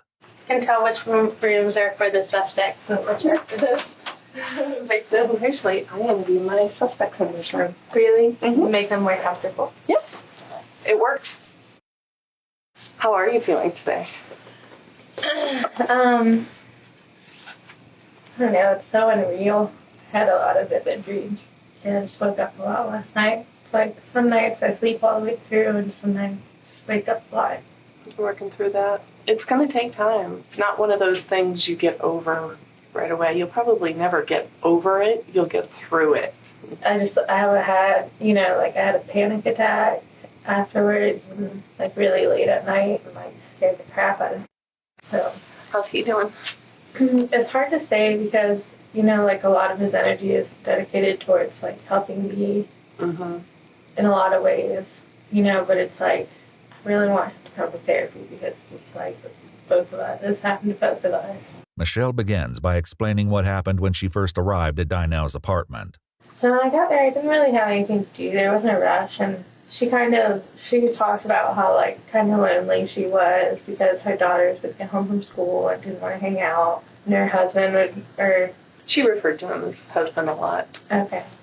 Yeah, so her husband would like go to the gym right after he got home work really late. So she kind of like, it sounded lonely, and like every time I was kind of like, oh, well, like I'm gonna go do this, and she would just keep talking. So I was just like, maybe she's just like that, she's just lonely.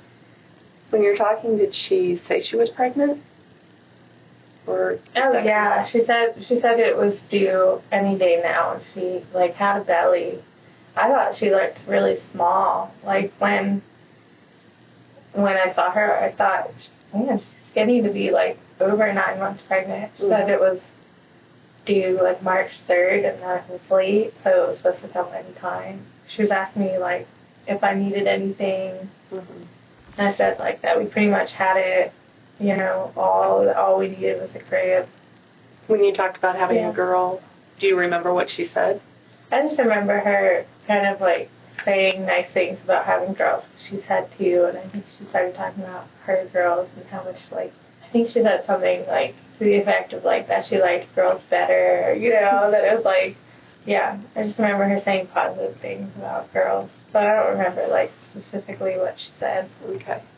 When you guys were talking, were you down in the entryway? Were you upstairs? Sure, upstairs, like standing. We had gone to the bedroom, and we had gone through the clothes, and she like took out stuff she thought would be too big for me, and then put it all in a plastic bag.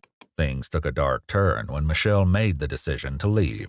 Eventually, I just started walking towards the door, and that's when the door was open.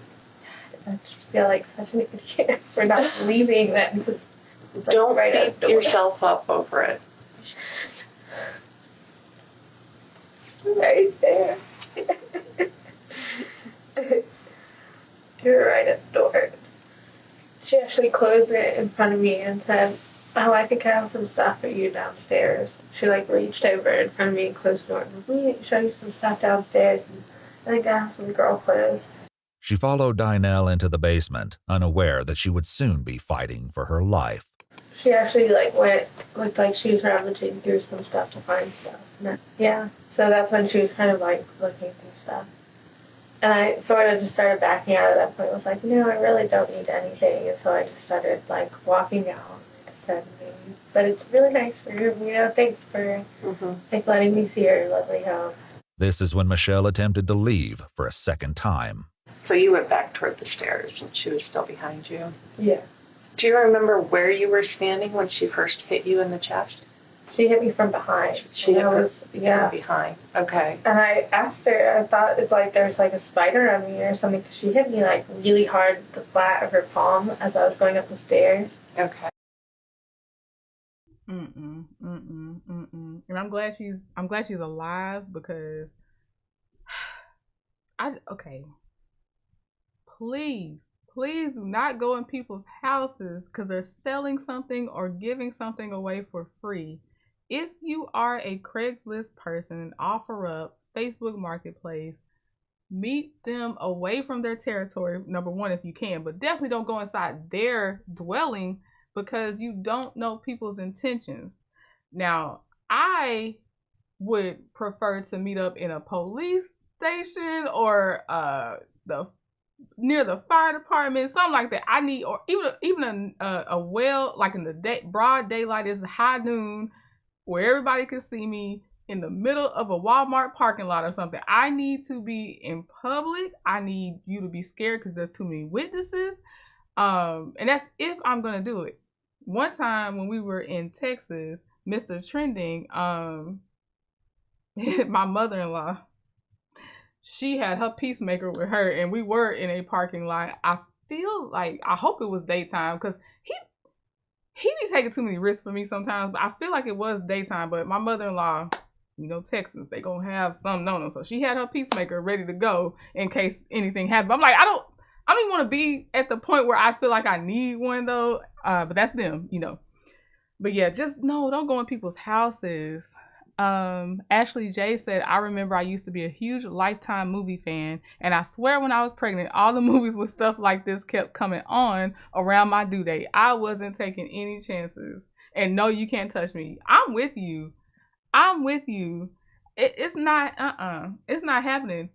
It's already a risk being around people that already knew you while you were pregnant. No new friends while you're pregnant, about to have the baby. No, none of that. I don't know you. No, we can't be friends. No, we can't get to know each other. Don't DM me. No. And that's when I was like, did I have a spider on me? And she said, I think I got it. And she like pulled my sweater and like swung me around facing the other direction and like started lifting up my sweater like really roughly, and I was like, what the hell is on my back, and I was just like, turned around and was like, hey, what are you doing? And she was like, you hit me, like, this is my house, like, what are you doing? And I was just like, I thank you for the baby clothes, like, I don't want to hurt you, like, I just want to leave. And that's when she started like saying that she wanted to call the cops and trying to like shove me into the bathroom. And you didn't get into the bathroom at all? No, I was like, that's when I kind of like resisted with my body and was like, the whole situation was just bizarre. Like, I didn't do anything, I just wanted to leave. Michelle's story is corroborated by what she told dispatchers in her 911 call, as she struggled to maintain consciousness following the attack. Were you having a fight? You were just trying to leave? While Michelle's recollection is fuzzy after that, evidence indicates she was strangled and bashed over the head with a glass lava lamp. During her first hospital interview, she recalled Dinell saying, "If you love me, you'll let me do this," before stabbing her in the neck with a broken edge of the lava lamp. Then, Michelle lost consciousness. It was after this that Dinell took a knife and began performing a procedure known as a cesarean section. A doctor who examined Michelle's wound at the hospital told investigators it was well performed, and to achieve the level of accuracy, one would have to have researched the procedure, While no such research was found on her phone or laptop, it's worth mentioning that Dynel was a former certified nursing assistant. Blood smeared on the washer and dryer, as well as glass shards found inside the washing machine, indicated Dynel attempted to clean up the crime scene before her fiancé Dave arrived home unexpectedly. According to his written statement, Dynel called him to see if he'd left work yet and asked him to go run an errand at her daughter's school. She sounded out of breath, so he made the decision to go home and check on her, only to find her covered in blood, claiming to have just given birth at home. They left for the hospital, which provided Michelle the opportunity to call for help. Ready to be done? Okay. It's hard to get over. It's like the one thing I kept asking, like the whole time it was happening, it was just like, why? Investigators learned that Dave's suspicions had reached a breaking point. Dave confided in a friend who shared his concerns with his wife, Kimberly. She then posted the information to a Facebook group, stating that Dynel's whole pregnancy has been sketchy, adding that she's several months overdue and refusing to go to the doctor. The post caught the attention of a bereavement doula named Elizabeth, who stated this is a red flag, adding that if she's desperate, she may do the unmentionable and harm the mother and take the baby. Iwu reached out to Elizabeth, who told us she was kicked out of the Facebook group for suggesting this outcome was a possibility. 1 month following the Facebook post, Dynel told a friend she wanted to meet her roommate who was pregnant. And see,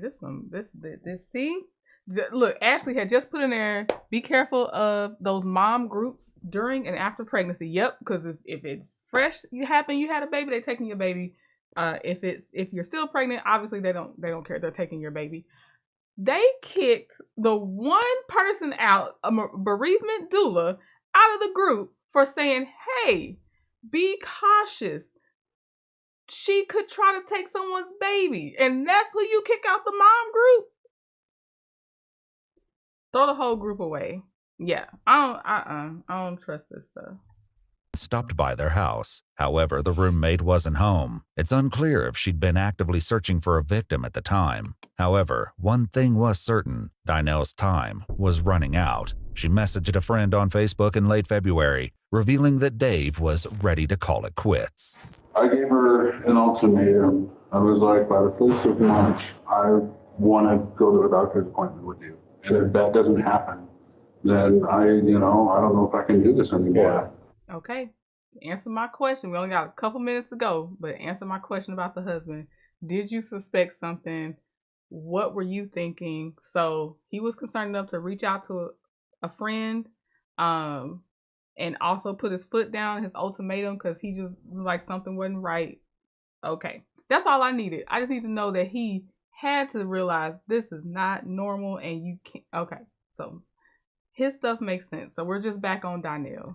In a series of text messages between Dave and a man named John, he writes, "She's been lying to me. She has an appointment, and if I don't go to this one and find out what the hell is going on, she's gone." The appointment, which her daughter believed was to induce labor, was set for March 16th, but was missed and rescheduled for the afternoon of March 18th. That morning, Dynel lured Michelle to her home, viciously attacked her, and stole her baby. She then brought the premature baby girl to the hospital, but the infant did not survive. Michelle and her boyfriend were briefly reunited with their daughter, who weighed just over 3 pounds, and named her Aurora. 34-year-old Dynel Lane was charged with multiple counts, including first-degree attempted murder, 2 counts of first-degree assault with a deadly weapon causing serious bodily injury, 2 counts of second-degree assault causing injury with a deadly weapon, and unlawful termination of pregnancy in the first degree. She entered a plea of not guilty but was ultimately found guilty of all charges at her trial in February 2016 and sentenced to 100 years in prison. She's currently serving her sentence at the Denver Women's Correctional Facility in Colorado. If you'd like to see... Wow. So this one, the baby did not make it. Mom made it. The first one we watched, mom didn't make it. Baby made it. Oh, that's too much. I don't know if that couple survived this, especially if he wasn't willing to go to counseling with her. Because, I mean, it's not just losing the baby from the victim. It's like she was attacked and everything. Both of these, again, were EWU. What's their channel name? Hold on. Crime Story Time. I do like their channel. I think they have more than one channel, but if I see EWU, I know it's going to be covered well. So I definitely, when I look at interrogation videos, I do like theirs. There's some other ones I like, but they're one of them. There's another one called, like, it's close to the name of Netflix, but it's called something else instead of Netflix. But yeah, thank you to the person that sent me both of these, because again, I thought one was a follow-up. I didn't realize it was two different instances. But yeah, that's all we have. I don't know if I'll be able to keep this one up. We'll see if I'll leave it. We'll see if EWU is okay with it. If they're like, no, I get it, because I didn't have commentary every time sprinkled in like that. It was just so much to take in. I didn't have a lot, so we'll see. So if you don't see this video again, they probably were like, hey, that's not enough of your original content. I get it. It's okay. But you know, they say it's for educational purposes and all that, and so we watched it. I will see y'all later on this week, and yeah, I hope you have a better I hope y'all have an okay night. You know, I don't know what to say after looking at something like this. It's too much. But be careful, moms to be. Get counseling for the ones that may have lost their child. Please get counseling. But yeah, just be careful overall. Even if you're just getting an item and it's nothing to do with you being pregnant, be careful. People are crazy out here and they just don't care. They don't care. They just worry about themselves. All right, y'all. I will talk to y'all later. Bye.